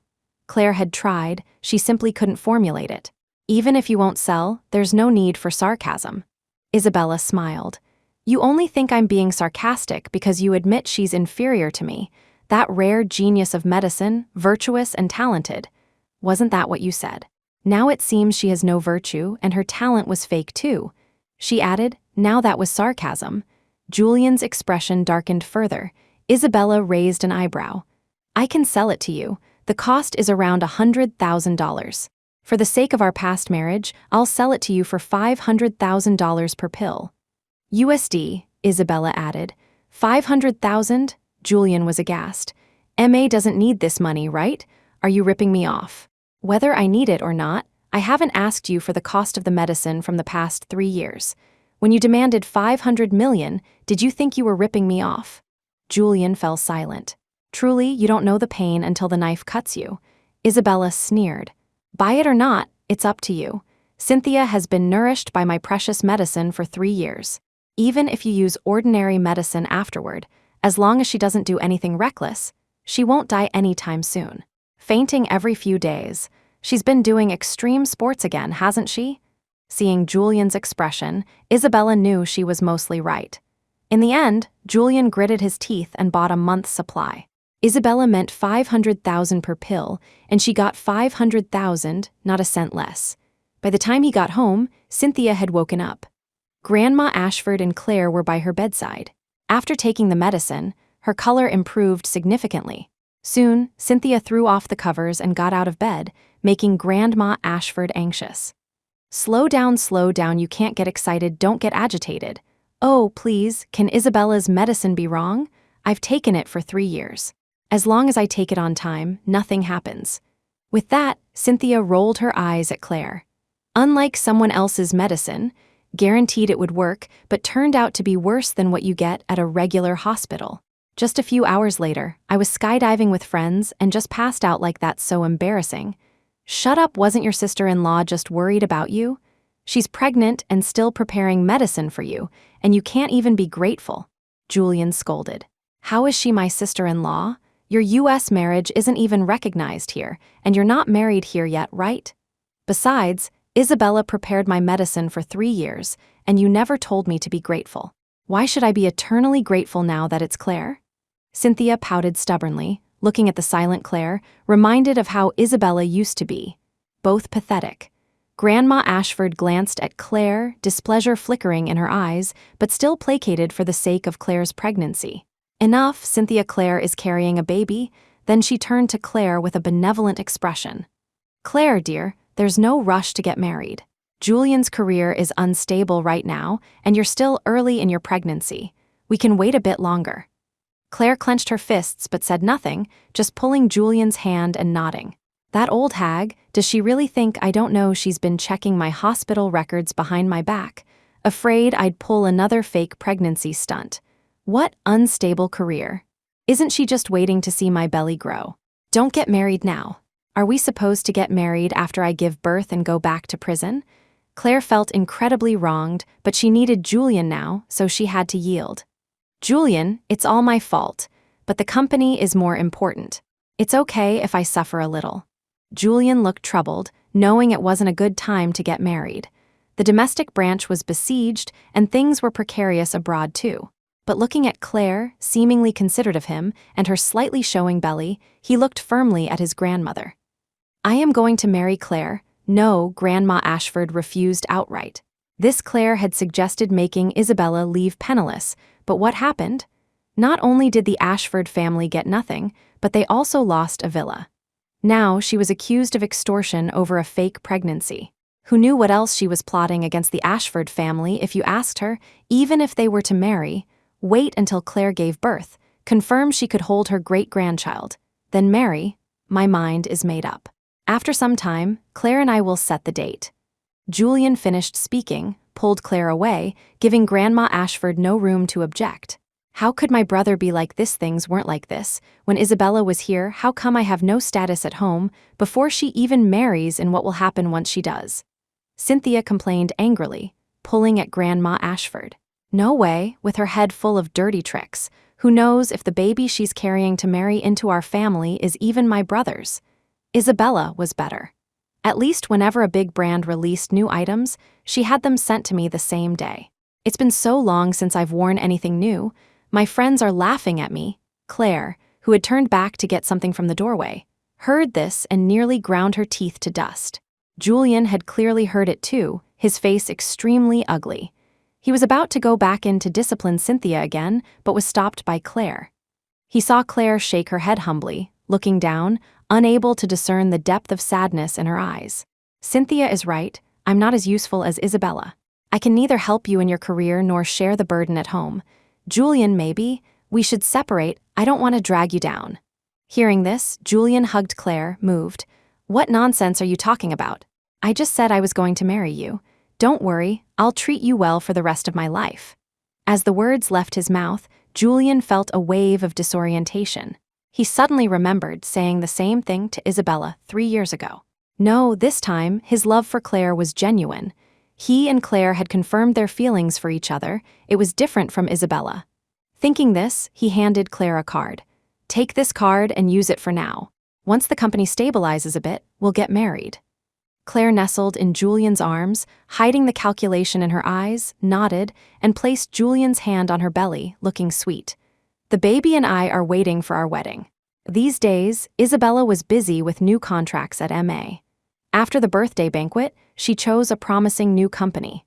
Marcus Evans had advised caution, not just because of the initial investment. She knew Marcus was afraid she'd repeat her mistake, nurturing another viper only to be bitten again. However, this time it wasn't Julian Ashford, and she wasn't the Isabella of 3 years ago, capable only of senseless sacrifice. The background check was clean. The owner, Ethan Fisher, was a medical graduate student from the local Seacliff University who had started his own pharmaceutical company and kept it afloat for 2 years. Isabella reviewed their journey over the past 2 years. Their direction was right, they were diligent, and most importantly, principled. Precisely because of their principles refusing to mix in cheap counterfeits, which hurt profits, while legitimate pharmaceutical companies disdained working with small firms or offered high prices, their company's sales were dismal. And this was exactly what Isabella valued. Signing with seasoned veterans who had navigated the business world for decades was a sure profit, but helping a principled university student just starting out, perhaps she could prevent a rising star from falling. Integrity Pharmacy, send them the contract. After signing the document, she had Marcus Evans inform Ethan Fisher of Integrity Pharmacy that MA had decided to partner with them. Just as she finished, the office door pushed open, and a clear, gentle voice followed. Isabella. Marcus was stunned. Looking up, he saw Miss Ainsworth's childhood best friend who just returned from studying abroad, Olivia Sterling. Didn't you say you'd be another month? What a surprise, Isabella beamed. Marcus quickly welcomed her in. Miss Sterling? Olivia nodded, grinning. Actually, it's not entirely a surprise. I missed you too much, so I rushed to finish my thesis and flew right back. You wouldn't believe it. If it weren't for that research you sent me, my advisor was planning to hold me back for 2 years. So annoying. Isabella looked at Olivia's still baby-faced features, her heart, hardened for days, softening again. It's notoriously hard to graduate in Germany. You were only delayed a year, be content. I should have followed you to Monash back then, graduated with. Wait, you, genius, graduated a year early. I hate geniuses, Olivia grumbled, picking up Isabella's bag and pulling her towards the door, looking disdainful. You're still carrying this bag? It's last season's model. Come on, let me treat you. Consider it your divorce present. That scumbag Julian Ashford, I knew he was bad news from the start. Opening the door, they bumped into Marcus bringing an orange juice. Olivia downed it in one gulp, still muttering. I think your assistant Mr. Evans here is better than that scumbag. I've been abroad so long, and he still remembers I like orange juice. Look at Julian Ashford, married 3 years, what did he give you? A belly full of grief, Marcus listened to Olivia rattling off Julian's name, dancing on the grave of Isabella's dark history, the veins on his forehead throbbing. Finished, Olivia waved her hand grandly, instructing, on behalf of your boss, I'm deciding everyone can leave early today. Go out and have fun. Isabella helplessly waved Marcus away, indicating he could follow Olivia's decree.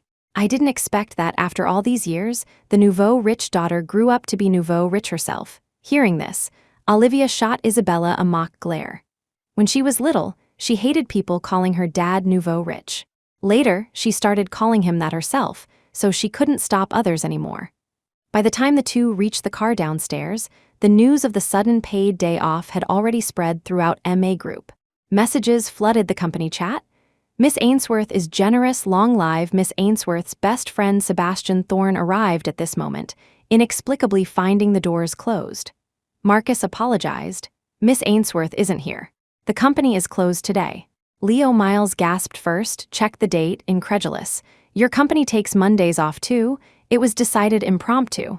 Leo gave a thumbs up. Baller. Then he looked at Sebastian.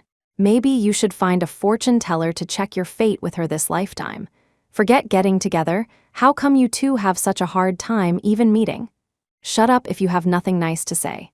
Sebastian glared at Leo, about to leave, when a man ran in through the door, calling out to Marcus, who was just entering the elevator. Mr. Evans, I'm Ethan Fisher. Is it true Miss Ainsworth decided to partner with our company? I rushed over as soon as I got the news. Did Miss Ainsworth really choose to partner with us?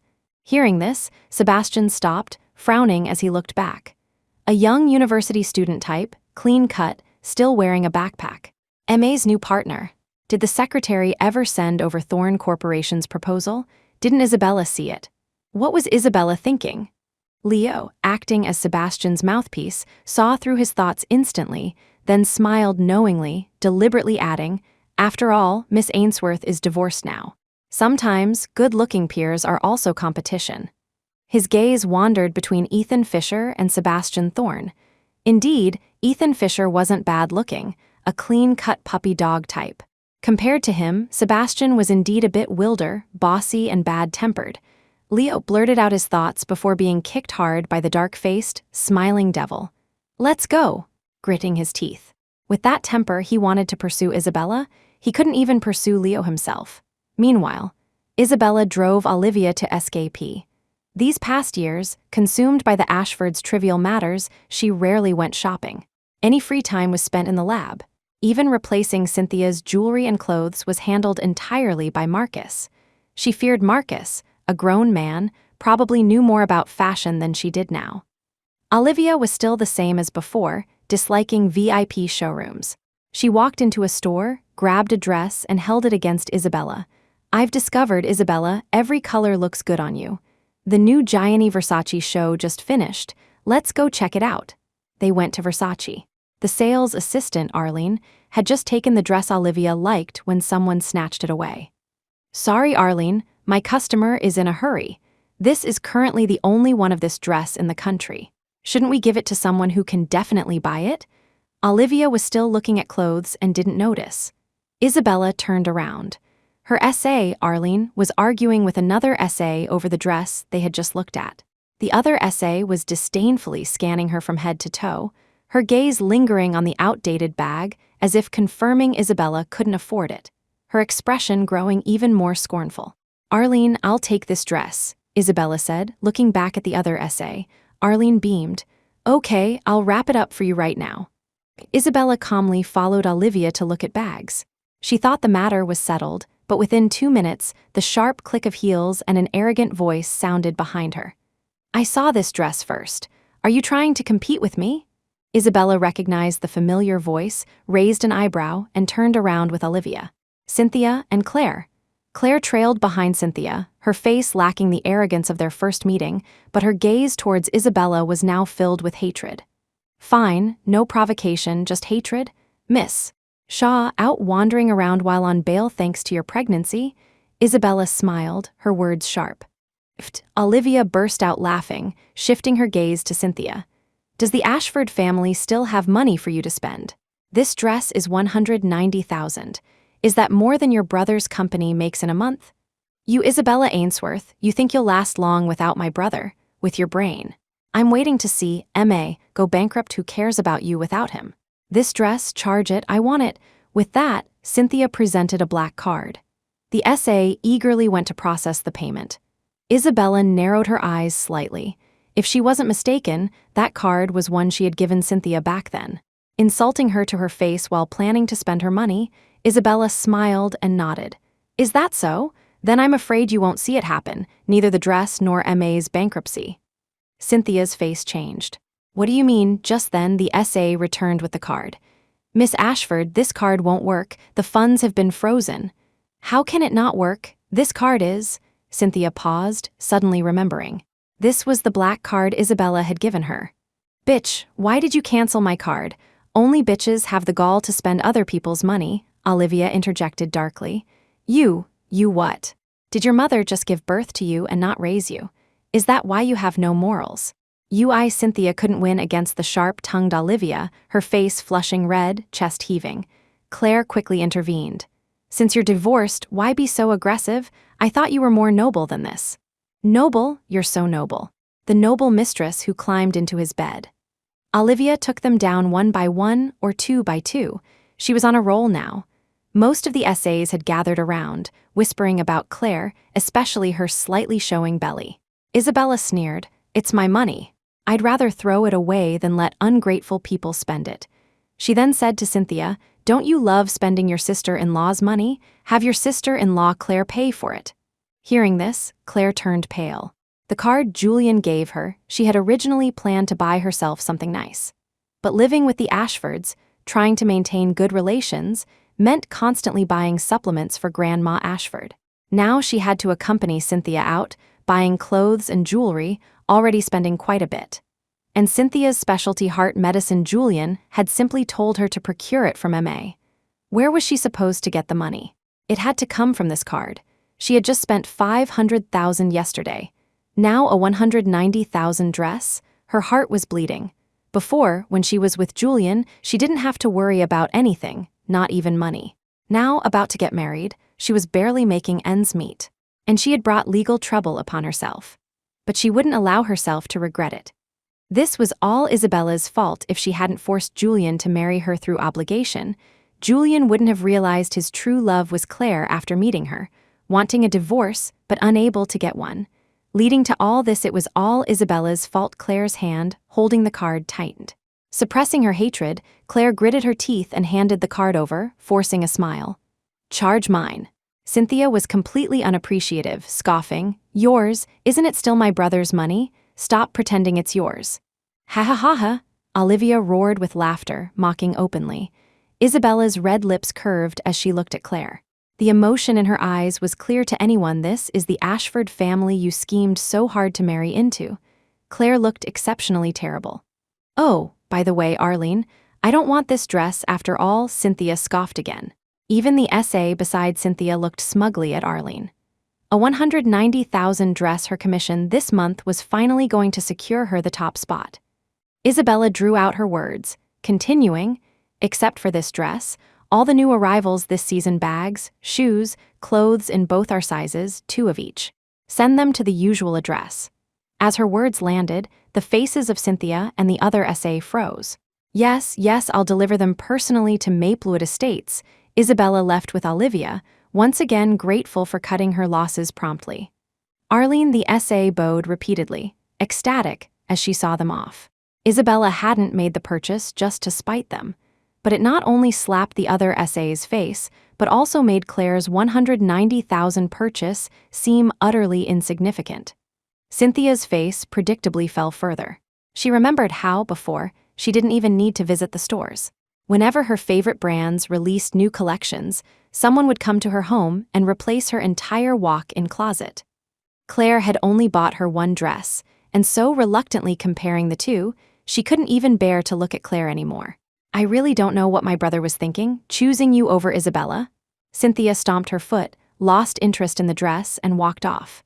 Claire clenched her fists so tightly her nails nearly broke her skin. She vowed inwardly, "Wait until I marry into the Ashford family, then I'll deal with them." For now, she would endure. She still needed Julian's protection. They weren't married yet. If Julian had to choose between her and his family, he would definitely not choose her. She couldn't afford to burn bridges yet. "Isabella Ainsworth, I won't let you get away with this. Is this how the Ashfords always treated you?" After leaving the store, the two found a coffee shop to rest. Olivia's smile suddenly vanished as she asked. Isabella thought about it. Yes and no, so she nodded, then shook her head. Yes, because the Ashfords did rely on her money. No, because with her money, the family lived peacefully. Grandma Ashford and Cynthia treated her decently enough. Before Julian returned, they never actively caused her trouble. That's why she had time to spend in the lab, providing Julian with research support. But now that Claire was about to enter the family, their standard of living had dropped instead of rising. It would be strange if they treated Claire well. Olivia looked at Isabella with sudden heartache, her tone becoming resentful. "That pack of vipers," Isabella comforted her. "Didn't I divorce him already? Look how angry you are, as if you were the one who got divorced." "I knew it. I shouldn't have discouraged Sebastian Thorne. You'd have been better off with him than Julian Ashford."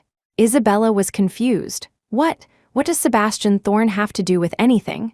Olivia fell silent. The entire circle knows Sebastian likes Isabella, except Isabella herself. Olivia chuckled awkwardly. "Nothing. What's for dinner tonight? You don't know how bad the food is in Germany." "I need to eat my fill now that I'm back," Isabella sighed helplessly, deliberately saying, "The MA cafeteria food is pretty good. Come on, accompany me back to the company." Olivia's face fell. "Then I'm going to eat you out of house and home. Let's go bankrupt escapee first." Nightfall, Ashford residence. As soon as Julian returned, Claire informed him the money on the card was gone. Julian had received the spending notification, but assumed Claire needed it for research materials, so he hadn't inquired further. After all, back in the US, spending millions on valuable research items wasn't uncommon. But learning it was for a $190,000 dress for Cynthia, Julian's expression faltered slightly. He said disappointedly, "Claire, Cynthia is a child. How could you indulge her recklessly too? You know how chaotic things are at the company right now. I went to negotiate today and couldn't even close a $300,000 deal. And you spent $190,000 with her in one afternoon?" Claire was stunned. She had intended to complain and play the victim, but Julian reprimanded her without asking for context. Her face immediately fell. "Julian Ashford, what do you mean?" Julian sensed Claire's anger, suppressed his frustration, and sighed. "I'm not blaming you for spending recklessly. I'm saying, you know the company is in difficulty. When Cynthia acts up, you should advise her." "Advise her? I'm barely in a position to please her. What right do I have? I'm just your girlfriend right now, carrying your child without even a proper status. You know how your grandmother and sister treat me." Claire's tone shifted from hard to soft, expertly manipulating Julian. "It's my fault. They like you quite a bit, don't overthink it." Julian pulled her into his arms. "Cynthia is still young, she doesn't understand. I'll talk to her for you. As for the wedding, didn't we agree? After I buy the Willow Creek Road land and the company gets through this rough patch, I'll go talk to your parents." Only then did Claire softly murmur her assent. In the blink of an eye, the auction day arrived. Sebastian Thorne had been shuttling between China and the US for a week straight. He was supposed to go on another business trip, but was stopped just in time by a call from Leo. "Take me to the auction today. I want to see if there's anything interesting, maybe buy something to amuse the old man." Sebastian was silent for a moment. Leo's voice doubled in volume. "You forgot about this, didn't you?" "No," Sebastian denied it. Looking at the plane ticket in his hand, he hung up and called his executive secretary. "Cancel the ticket. Buy a ticket for the vice president now. Let him handle this cooperation negotiation. I have something important." The secretary tried to dissuade him. "But you've been following this project for half a month. If we suddenly switch to the VP, won't the other party think we lack sincerity? A $30 billion deal. If they waver just because the negotiator changed, then it's not worth cooperating with such a company anyway. Do as I say." "Yes," the secretary went to carry out the order. Sebastian quickly put down his suitcase and drove to the auction house. When Isabella arrived, she thought she was early, surprised not to see Sebastian. Half the antiques had been auctioned off, and the Willow Creek Road plot was coming up soon, but he still hadn't arrived. Julian was solely focused on the Willow Creek Road land. Seeing neither Sebastian nor anyone from the Thorne family, he thought victory was assured. But turning his head, he saw Isabella. He frowned slightly. Surely she wouldn't want this land too. Willow Creek Road, located on the left side of Willow Creek Crossing, the government. The auctioneer detailed the land's background. Starting bid, $500 million, Julian raised his paddle first. $600 million. Isabella knew Julian had recently borrowed heavily from the bank, but she didn't know the exact amount. Seeing his determination, it was clear he was set on Willow Creek Road. She just wanted an open space to build her factory and lab. The location wasn't critical. But watching Julian proceed so smoothly, she could certainly raise the price a bit, have some fun. She couldn't let him get his way so easily. Isabella followed suit, raising the price steadily, always by just half the increment, forcing Julian to bid higher. Seeing Julian's brow furrow, Isabella raised her paddle again. $1 billion? She had roughly guessed his available funds probably around $1.5 billion. This land had low commercial value. $800 million was likely the limit. $2 billion, boom, everyone in the hall turned towards the figure bidding at the entrance. Isabella was no exception. She wanted to see which fool would spend $2 billion on this land. She hadn't expected, turning her head, to meet Sebastian Thorne's gaze. She suddenly remembered Olivia's words from recently. "I knew it. I shouldn't have discouraged Sebastian Thorne. You'd have been better off with him than Julian Ashford." What did that mean? But Sebastian's gaze was indeed intense. It made her unable to hold it for long. Sebastian watched Isabella calmly avert her gaze, acting as if she didn't know him. He strode forward under everyone's eyes and sat down beside her. $2 billion. Almost uncontested, the land belonged to Sebastian Thorne. The gavel fell. "Don't recognize me?" Sebastian spoke first. Isabella frowned at him. "Thorne Corporation has nothing on Willow Creek Road. Why did you spend $2 billion on this land?" Wanted to see that, looking at an idiot expression from someone again. His tone was teasing, but his expression was serious. Isabella looked bewildered. A memory surfaced. When they were children, Sebastian, as an illegitimate son newly brought into the Thorne family, was shunned by their playmates. Especially since he was delicately featured, like a little doll, the boys who hovered around Isabella resented him even more. collectively telling Isabella that Sebastian was illegitimate, an idiot, a little beggar, a dirty urchin. She had listened, wanting to run away the first time she saw him, but her short legs couldn't run fast enough, and Sebastian latched onto her. She could only stare at him like he was an idiot. Later, after spending more time together, she realized Sebastian wasn't stupid or dirty. Somehow, she stopped resisting. After that, Sebastian grew up and went abroad. He didn't even return for her wedding, just sent a large red envelope gift, which she hadn't paid much mind to. Remember now, Sebastian pretended to be displeased. We've only been apart a few years. How can you act like you don't know me? You weren't this reserved with me before. Willow Creek Road is yours. This time, Isabella truly looked at Sebastian like he was an idiot, spending $2 billion on land just to give it to her. But she instantly understood, questioning, "You're not trying to pursue me, are you?" Seeing Julian approach, Sebastian didn't even lift his eyelids, stepping closer with a smile. "Oops, you found me out." Julian saw them ignoring him, clenched his fists. "Isabella Ainsworth, if you're trying to make me angry, you've succeeded, Isabella." Sebastian, the auction ended. Isabella initially thought Sebastian knew she had just divorced and was cooperating with her act when he saw Julian approaching. But unexpectedly, as she was getting into her car, Sebastian knocked on her window. "Give me a ride," Isabella instinctively replied. "It's not on my way." Sebastian's face instantly fell. "You don't even know where I'm going. How do you know it's not on your way? You don't even know where I'm going. How do you know it is on your way?"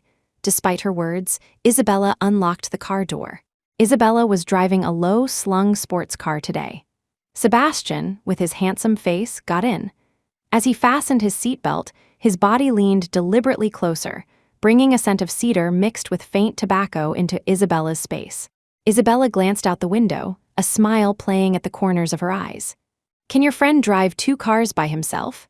Outside, Leo Miles stood on the curb, flanked by 2 cars, one clearly Sebastian's infamous Aston Martin, known throughout Seacliff City. Lying without blushing, she had called it. Isabella didn't beat around the bush. "You're not my type." Sebastian wasn't discouraged. "We've never been together. How do you know I'm not your type?" "Stop joking. I've known you for years. Besides, I don't like idiots who spend $2 billion on worthless land." Isabella sighed, her tone becoming serious. "I'm not ready to jump into another relationship right now, and possibly won't be for a long time, so—" Sebastian interrupted, equally serious. "So, can I pursue you while I wait for you?" Isabella was taken aback. Seeing she couldn't dissuade him, she said, "Suit yourself." "Okay." Isabella thought Sebastian would back down and the matter would fizzle out. Unexpectedly, the next day at the company, Marcus Evans came to her, shocked, holding documents for her signature. "These are the deeds for the Willow Creek Road property from Thorne Corporation. Once you sign, it's yours." Isabella opened them suspiciously. He really gave it to her. She immediately called him. The moment the phone rang, Leo Miles exclaimed, "How did you do it? You actually got Isabella to call you first. Did you put a hex on her?" Sebastian had no time for Leo's banter, answering the phone, instantly adopting his suave CEO persona. "Received it? I don't want this land. I'll have someone send it back." "Sending it back is useless to me. Thorne Corporation has no buildings or shops on Willow Creek Road. Buy it back to build an amusement park for you to play in? I bought it for you. If you don't want it, just throw it away." "So rich. Why don't you give it to me instead?" "Okay, marry me, and all of Thorne Corporation is yours. We can do the asset notarization right now." "Crazy." In the end, Sebastian hung up the phone smiling. They reached an agreement. Isabella accepted Willow Creek Road, but as a lease, paying Sebastian monthly. This way, they had a reason to stay in contact. Leo looked exasperated. $2 billion. Why don't you give it to me?" Sebastian's expression shifted. "Get lost. Isn't your old man's fortune countless times more than $2 billion? How about I tell him you've finally agreed to take over the family assets, and you can go back right now?" "Leo, now I see why Isabella's mom didn't want you pursuing her back then. I think she saw right through you, you scheming fox." Sebastian didn't respond. When he confessed back then, Isabella wasn't there. By chance, her mother overheard. She hadn't dismissed it as youthful infatuation, but had earnestly told him that given his status and family situation at the time, Isabella would definitely not be happy if she chose to be with him. Of course, if Isabella liked him, they, as parents, wouldn't interfere. But love was about giving, about fulfillment, about not wanting the other person to suffer. The choice was Sebastian's. She would pretend she hadn't heard anything that day. Although Isabella's mother hadn't forbidden it, Sebastian fell silent. He felt Isabella's mother was right, so he began competing for the inheritance rights. He hadn't expected that while he was striving for a bright future for them both, the unaware Isabella had already married someone else. When he received news abroad that the Ainsworth family had been kidnapped, he dropped everything and rushed back, only to learn Isabella was marrying into the Ashford family. He left on her wedding day, but learning she was divorced, the long-extinguished flame in his heart rekindled. Whether Isabella truly needed Willow Creek Road for herself, or, as Julian claimed, was just trying to spite him, this time he wouldn't let another 3 years pass them by. Even if Julian still held a place in her heart, this time there would always be a place for him beside her or behind her. He wouldn't let go. Right, prepare another proposal for the South Hill project. I'm going to MA. Leo looked bewildered. They already signed a contract with Integrity Pharmacy. Haven't you given up yet? He immediately waved his hand dismissively, and I knew it expression on his face. Forget it. If you could give up, you wouldn't have come back. I bet if she hadn't divorced, you'd have convinced yourself to be the other man. That wouldn't happen. Oh, you have morals. I would have persuaded her to divorce first. You're such a nice guy. After settling things with Sebastian, Isabella had Marcus Evans start preparations for building the lab. Within 2 days, she heard Julian Ashford had spent over $1 billion to buy land in Midtown. Word was he planned to build a commercial street. Isabella knew he was making a gamble. Unable to leverage the properties around Willow Creek Road, building a commercial street was the fastest way to recoup capital. Should we? Marcus didn't finish, but Isabella knew he meant suggesting they pressure Ashford's business partners. She waved her hand. As long as Ashford Group doesn't provoke us, there's no need for us to get involved in their mess. After being entangled with Julian for 3 years, she really didn't want to waste any more time on matters related to him. But just because she didn't want it, didn't mean the mess wouldn't come find her. Meanwhile, at the welcome banquet for businessmen returning from the U.S. Ah, Mr. Ashford, always hands on even back in the U.S., making the Ashford tech name renowned across America. Didn't realize you had such a capable wife at home. Your wife is also doing impressively well here. A businessman of Chinese descent complimented. Julian raised his glass politely. Mr. Lee, you flatter me, just small ventures. We returned this time because Claire wanted to develop her career here. Claire walked over, overhearing the conversation. She stood taller, a long-absent pride returning to her face. Yes, this was her. The respected researcher, she lightly raised her glass towards Mr. Lee and nodded. Thank you for the compliment, you're too kind. Ultimately, it's Julian's ability. I'm just helping out. Since I'm pregnant, I'll toast you with water instead of wine. Mr. Lee nodded approvingly. This assistant of yours is quite capable too, working hard even while pregnant. But speaking of being back home, we old folks have to rely on your wife now. If we could cooperate with MA, this trip wouldn't be in vain. Haha. Hearing this, both Julian and Claire's expressions froze. Claire abruptly stopped drinking her water, her face ashen.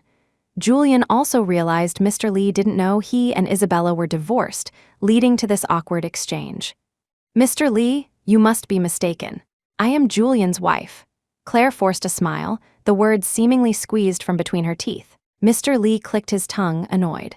Before he could speak, someone nearby prompted him. Didn't you know, Mr. Lee? Mr. Ashford hooked up with this woman in the U.S. He came back with her pregnant to force a divorce from Miss Ainsworth of MA. It's all over Seacliff City, haven't you heard? What nonsense are you talking about? It wasn't hooking up, we're in love, Claire exploded, trying to lunge forward but stopped by Julian. Claire, stop it, Claire turned to him incredulously.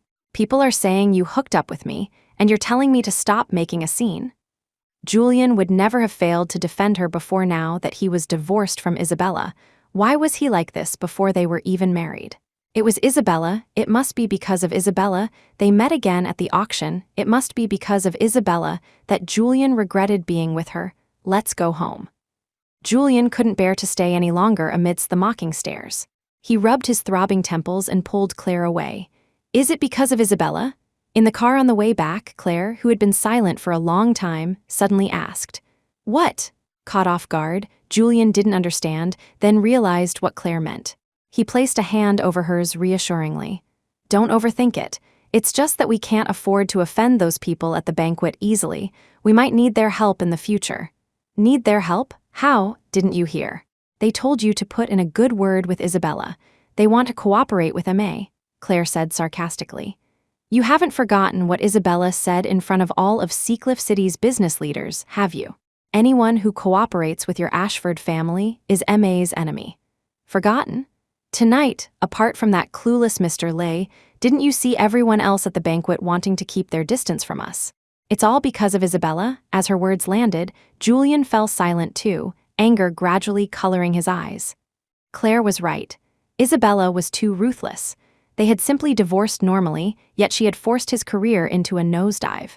After a long moment, he gripped Claire's hand firmly. "Claire, let's get married." Claire squeezed his hand back.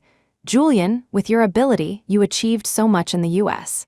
After the baby is born, I still have to serve my sentence. I can't hold you back." "Don't worry about that, I'll handle it. Claire, I swore I would marry you. Tomorrow I'll go pick up your parents."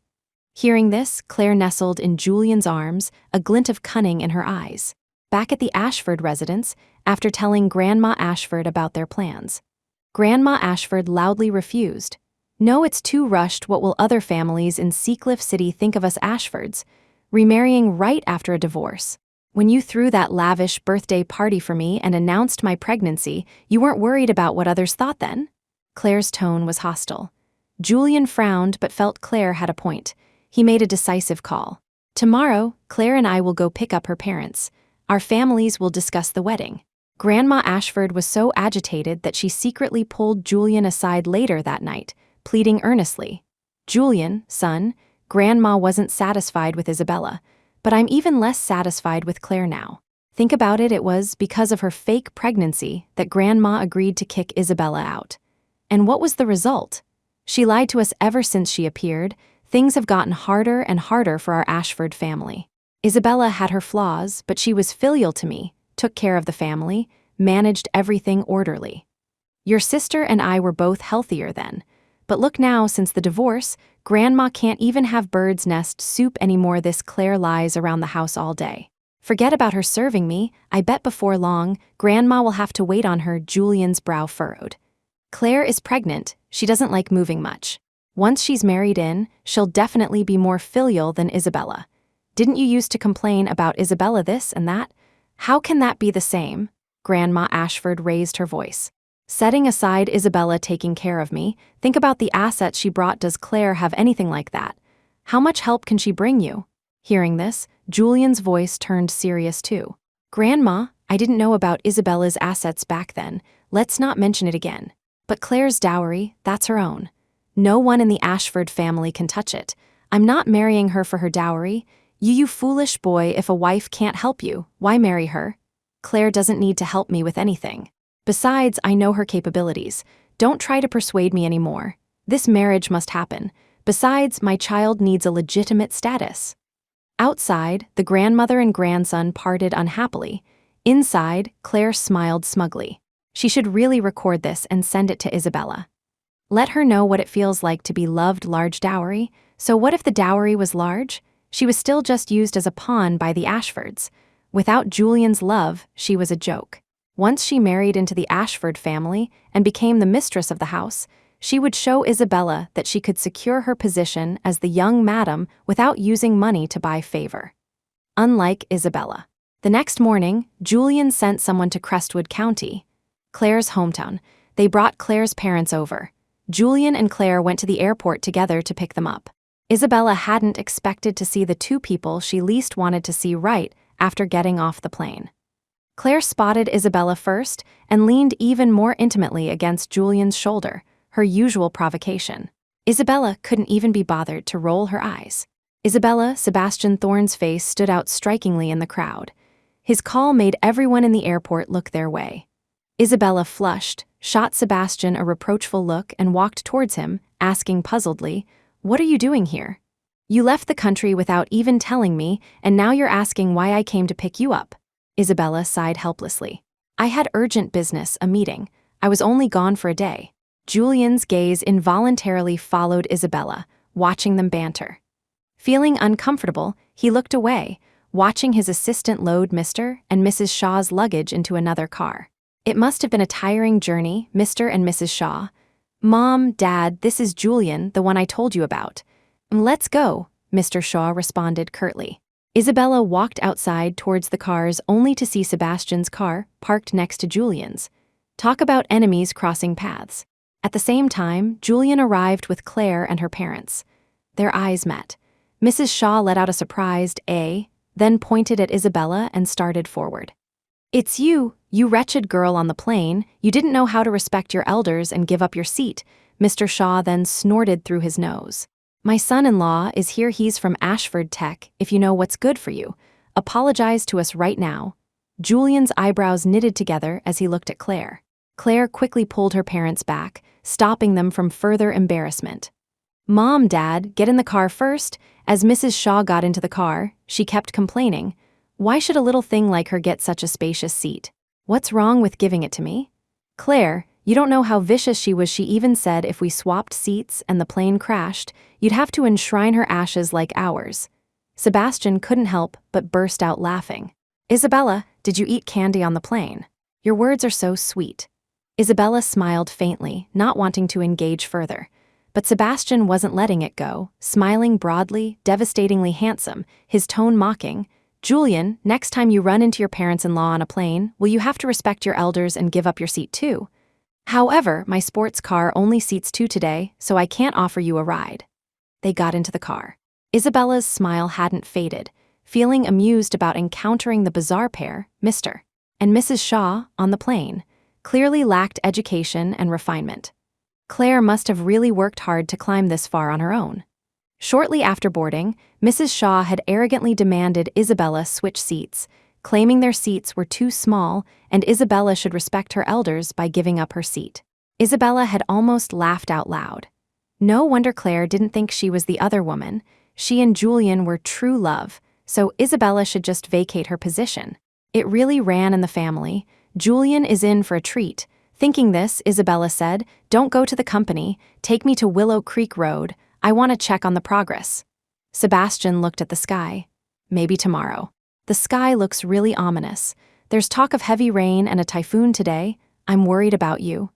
It's fine. I checked the forecast. The typhoon will pass by the neighboring area, not hit here directly. At most, it'll be windy.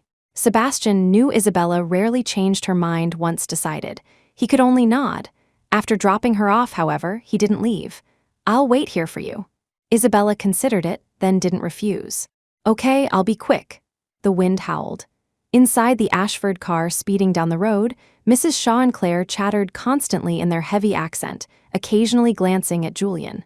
The assistant, driving, watched through the rearview mirror as Julian's brow gradually furrowed amidst the noise. He couldn't help reflecting on the difference social standing made.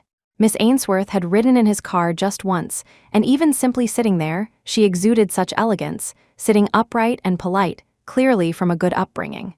This one? The assistant glanced at Mr. Shaw taking off his shoes. Hard to comment, Claire saw it and quickly stopped him. "Dad, we're in the car, Mr." Shaw restrained himself slightly. But upon arriving at the old Ashford mansion, his true nature emerged again, touching this, examining that. When Cynthia returned, she initially thought he was a newly hired, ill-mannered servant and almost threw him out. "Cynthia, these are Claire's parents. Go ask Grandma to come down." Cynthia shot Claire's family a disdainful look, saying impatiently, "Grandma doesn't want to see them. She went out to play mahjong to avoid them." "Cynthia," Julian's tone grew stern. "Go get Grandma back." Cynthia pouted, reluctantly brushing past Claire roughly on her way out. Claire's face turned ugly too. Buying her parents' economy class tickets was one thing, but now the old lady deliberately avoided them, and Cynthia was rude and dismissive. She treated Claire like this normally, fine, but doing it in front of her parents, but ultimately, she endured it. Soon, Grandma Ashford was brought back. The moment she entered, her aristocratic air visibly intimidated Mr. and Mrs. Shaw, who exchanged glances. "Claire's parents, you know we're here today to discuss the children's marriage." Although my Julian is remarrying, you know our Ashford family's situation.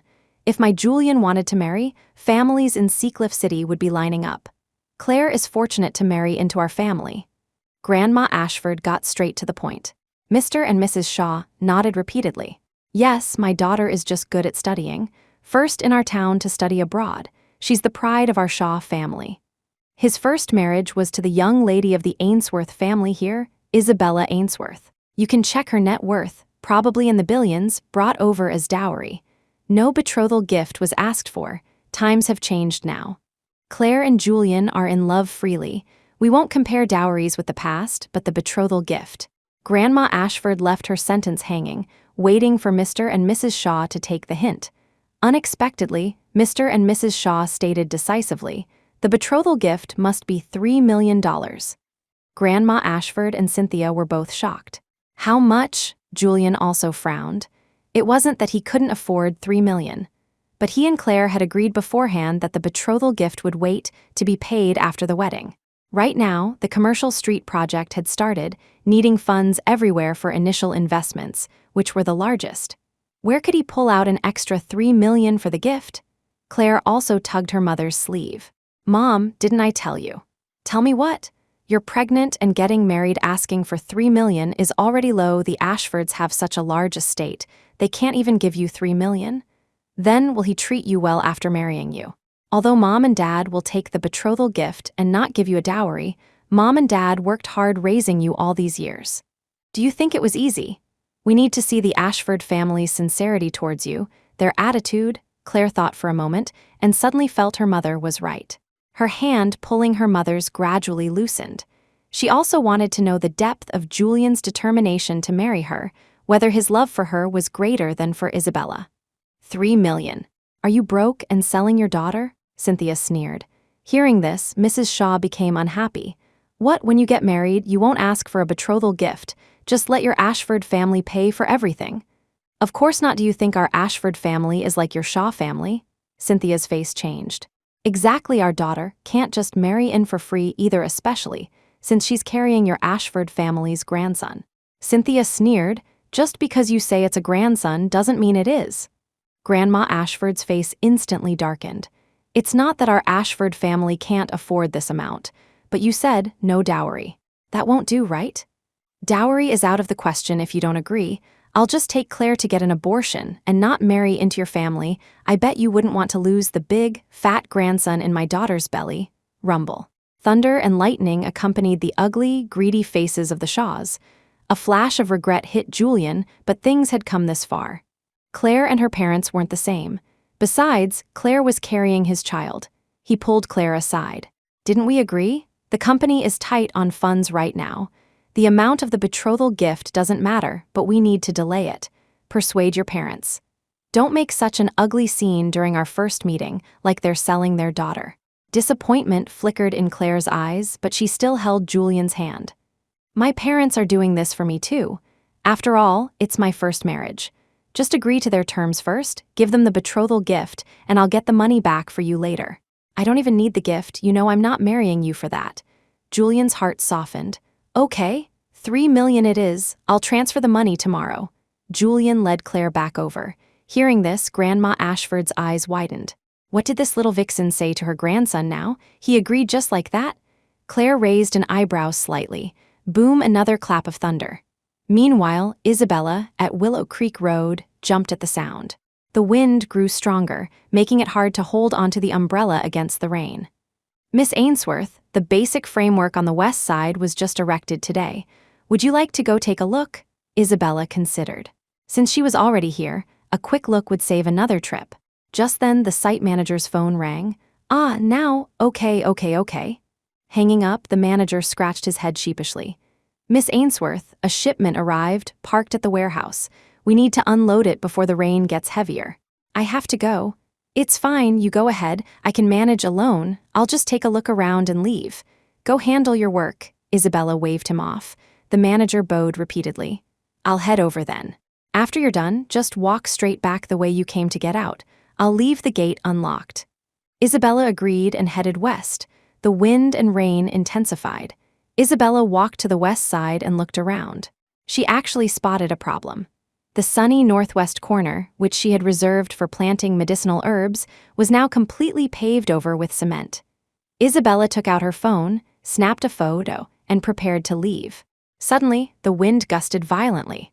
A small, poorly welded scaffold leaned against the corner, swaying precariously. It came crashing down without warning. Isabella looked up. The scaffold grew larger in her vision, plummeting towards her. Instinctively, she raised her arms to shield her head, but the expected impact never came. Instead, a warm body shielded her from beneath. Oof, a muffled groan sounded. Isabella looked up in surprise. Sebastian, how did you get here? Isabella's words caught in her throat. A trickle of blood ran down from Sebastian's forehead, dripping onto her face, making her own complexion look even paler. Sebastian, she cried out, trying to get up, but was held firmly beneath him. Where are you hurt?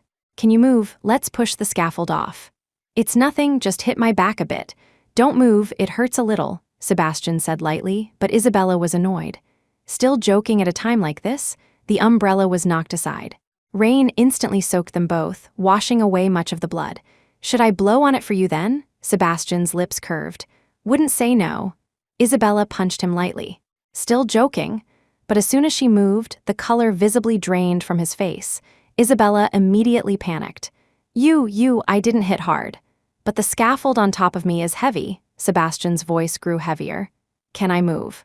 Let me see if I can crawl out, help support the scaffold or call for help. We can't stay like this. The workers went to the warehouse, they'll probably leave directly after unloading. If we wait for someone to rescue us, our bodies will rot first. She looked for gaps around them, trying to squeeze through. But the two were pressed extremely close, almost crushed together, their bodies radiating heat against each other. Feeling his rising body temperature and something else quite noticeable. Isabella could no longer ignore it. You can still think about that at a time like this. Hearing this, Sebastian's voice sounded almost wounded. Isabella, the woman I love most is beneath me, moving around. I'm just a normal man, not some saint. Isabella's face flushed crimson, but as she shifted, she looked up slightly and saw an iron bar plunged straight into Sebastian's back. Pressed beneath him earlier, she hadn't seen it. Now, the entire back of his shirt was soaked in blood, diluted to pale pink by the rain. Isabella's pupils contracted violently. Sebastian, don't move. Seeing she had noticed, Sebastian dropped the pretense of ease, his voice deepening. This isn't good. Isabella shouted for help while searching for a gap to escape. Sebastian stared mesmerized at the person beneath him, feeling the pain lessen somewhat. For a moment, even the downpour seemed like brilliant sunshine in his eyes. Isabella frowned at him. Are you okay? Sebastian shook his head but didn't speak. Isabella spotted a gap where the scaffold had fallen. Following Sebastian's arm, she wriggled out bit by bit. Just as she crawled free, thump, Sebastian suddenly collapsed heavily. The scaffold crashed with a tremendous roar. Isabella watched helplessly as the iron bar sank deeper. Help, help, Isabella cried out while trying to lift the scaffold, but it wouldn't budge. Isabella then remembered to call emergency services, scrambling for her phone which had fallen far away, only to find the screen black and unresponsive. Sebastian, don't sleep. Using all her strength, Isabella managed to shift the scaffold just enough to expose half of Sebastian's body. I'm not sleeping. Who sleeps in the rain for fun? Sebastian quipped weakly. Hearing his banter, Isabella's eyes instantly reddened. Sebastian's increasingly pale lips showed he wasn't doing as well as he pretended. Guilt washed over her. She should have listened to Sebastian and come another day. Careful of his wound, she slowly pulled him out from under the scaffold. The pouring rain blurred her vision, but she could clearly see the blood draining from Sebastian, his vitality fading with it. She gently brushed aside his soaked hair. A cut several centimeters long marred his forehead, not looking deep, pale pink blood mixed with rainwater trickling down his cheek. Isabella wasted no more time. Kicking off her heels, she hoisted him onto her shoulder, supporting his weight against her side, and stumbled barefoot towards the exit. Sebastian, are you asleep? No. Sebastian, you're awake, right? Sebastian. Sebastian. Sebastian. Isabella's voice trembled, but she didn't dare slow her steps. The mud, mixed with broken glass, stabbed painfully at the soles of her feet, but she endured silently, pushing forward. For the first time, a path felt so arduous. Endless. The gate was right there, yet somehow unreachable. Sebastian, please don't sleep. Stay awake, didn't you want to pursue me? You're not allowed to sleep if you stay awake, I'll say yes, okay? You said it. I said it, I said it. Isabella, I love you. I've loved you for a long time. As his voice trailed off, Isabella clearly felt his weight suddenly slump heavily onto her. She froze, tears mingling with the rain, streaming down her face. Was Sebastian dead? Was the only person left in the world who treated her unconditionally well, dead? Their shared history, since childhood she wasn't a cold-blooded monster devoid of feelings. She knew from Olivia that Sebastian liked her, and had witnessed his kindness these past days, giving her land, flowers, meals, projects, employees, this and that, and bluntly telling her he wanted to pursue her. She had endured a failed marriage, a failed relationship, and decided to lock her heart away. But now her heart wavered, struck by a man named Sebastian Thorne. If Sebastian died? Isabella's breath caught sharply. Without further hesitation, she shouldered the man again and hurried towards the gate. Fortunately, just as she reached it, she saw the site manager's figure. He saw them too, ran over through the downpour, and quickly helped get them to the hospital. Sebastian was rushed into emergency care. Isabella sat numbly on the bench, staring blankly at the dried bloodstains on her hand. From Sebastian's grip, the doctors had struggled to pry his hand from hers before taking him into the operating room. Leo Miles and Olivia Sterling arrived one after another. "Oh my God, Isabella, your feet," Olivia gasped. Only then did Isabella belatedly notice her feet were covered in mud and blood. Olivia quickly called a nurse to help clean and bandage them. 2 shards of glass were pulled from the soles of her feet. Leo winced watching. "You carried this 180-pound guy out like that?" Olivia nudged him. "Unlike you, skinny as a cornstalk, not even as strong as Isabella." Leo, rebuffed, changed the subject. "I told you it was bad luck going out today. Typhoon weather, and he still insisted on picking you up from the airport. True love, I guess." "Yeah, Isabella, Sebastian seems like a great guy. If he survives—" Olivia didn't finish, abruptly cut off by Isabella. "He will survive," Olivia froze, quickly correcting herself. "You're right, my mistake." Isabella had no energy to speak further, her mind filled with the image of Sebastian shielding her, and his words, "Isabella, I love you. I've loved you for a long time." She hadn't been entirely oblivious. Few people interacted closely with Sebastian. Most were either intimidated by his smiling devil reputation or scorned his illegitimate background. His circle was small, mainly the 4 of them, Olivia, Leo, and herself. Sebastian had always been noticeably more clingy towards her, but no one had ever broached the subject. After marrying Julian, she sometimes reminisced idly, thinking that even if there had been feelings, it was just adolescent infatuation, not serious, not real. Could that affection really have lasted for such a long time? Olivia brought over a pair of cotton slippers, helping Isabella put them on her bandaged feet. "Sebastian's liked you since we were kids. We all knew. He even confessed his feelings to you once, but your mother overheard." Isabella was stunned. How did she not know? "I don't know what your mother said, but after that day, Sebastian changed completely, wasn't clingy anymore.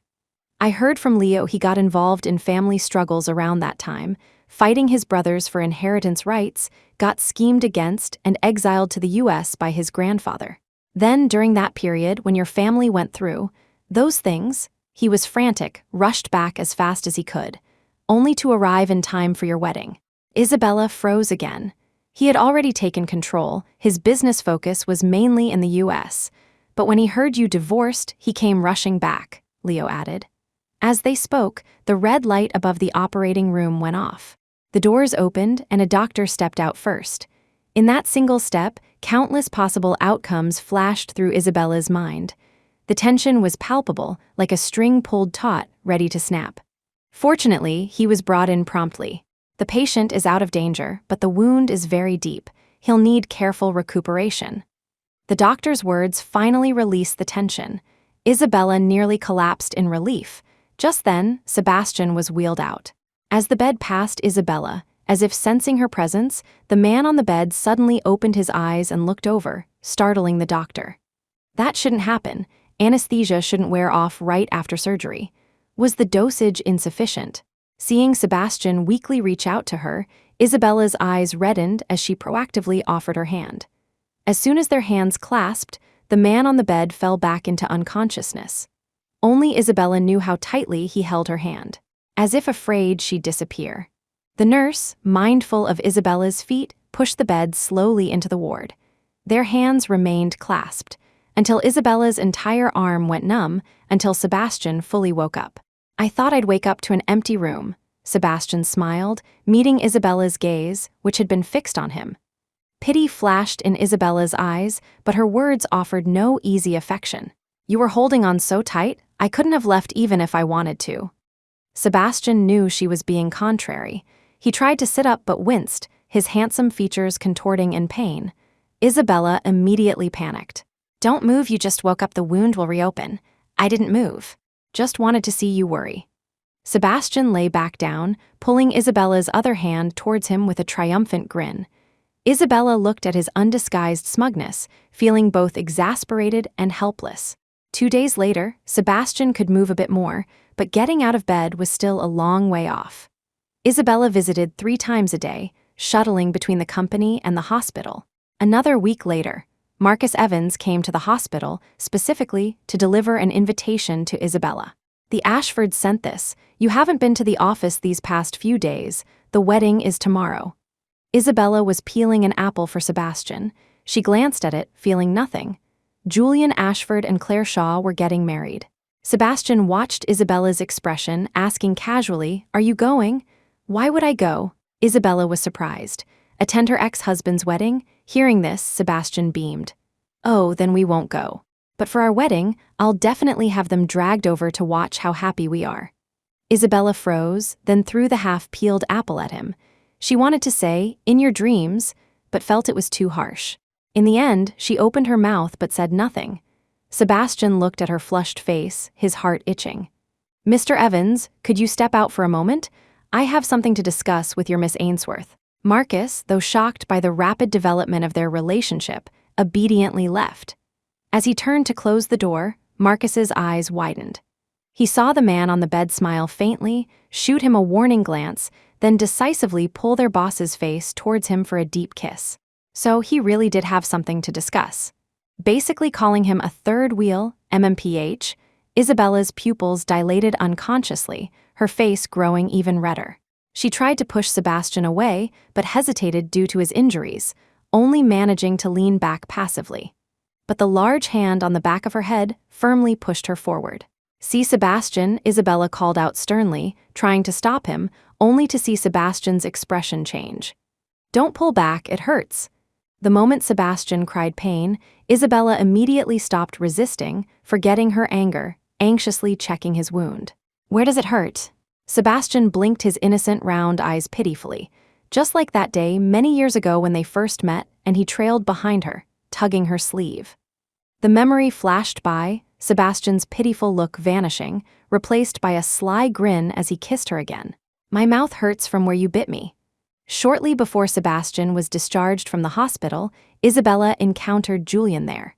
She heard Claire and Cynthia had argued. Claire was pushed down the stairs, suffered a miscarriage, and could now never have children. Julian saw Isabella too, and Sebastian beside her. A talented man and a beautiful woman, a perfect match in status. That's how people used to describe him and Isabella. Back then, they two stood side by side like this. Endless regret filled Julian's eyes. He stood frozen, watching Isabella walk towards him. A faint hope flickered within him. Would she turn back? Did she still like him? But Isabella walked past him without even a greeting, without sparing him a single glance. The walls around Julian's heart crumbled. He had brought this upon himself, chosen his own path. Even on his knees, he couldn't turn back. Besides, why would Isabella forgive him? Why would she wait for him? Sebastian narrowed his eyes, looking back at the dejected Julian, a cold glint flashing in his eyes. He caught up to Isabella, asking with a smile, not going to say hi to the ex-husband? Isabella heard the jealousy in his tone and wanted to punch him, but she knew it stemmed from his deep insecurity. She sighed. "We're strangers now. What's there to say hello about?" Claire's parents ran off with the $3 million betrothal gift. Claire miscarried after being pushed downstairs during an argument with Cynthia and can't have kids anymore. Julian's project has also stalled due to lack of funds. Isabella's eyes were calm. She felt no particular satisfaction. Perhaps she had truly let go. Before, there was resentment from betrayal and unreciprocated effort. Now, looking at them felt like looking at strangers. It was this smiling devil Sebastian who constantly provoked her. She shot Sebastian a reproachful look and walked on, deliberately saying, "Didn't you want to say hello? I'll have Marcus send an invitation to our engagement party to Julian." Sebastian's defenses immediately crumbled. I was kidding. Time flew by, moving past deep winter. But the first snow of the year came unusually late, yet perfectly timed. On their wedding day. The wedding preparations took all day. Everyone who was anyone in Seacliff City attended. The couple was incredibly busy. Isabella noticed Julian's figure in the crowd, but paid it no mind. After the wedding ended, at night, they stood by the window. Sebastian held Isabella, nestled affectionately against her neck. "I finally married you. From the first moment I saw you, I wanted to marry you." Isabella looked at him, surprised. "How old were you then? 10. Sebastian remembered clearly, and so did Isabella. "That day, only you didn't run away," Sebastian added playfully. Isabella didn't know whether to laugh or cry. "The night is young. Shall we get down to business?" Sebastian tightened his hold on the beauty in his arms. The beauty, blushing, watched Sebastian release her and retrieve a box. Inside were various documents and cards.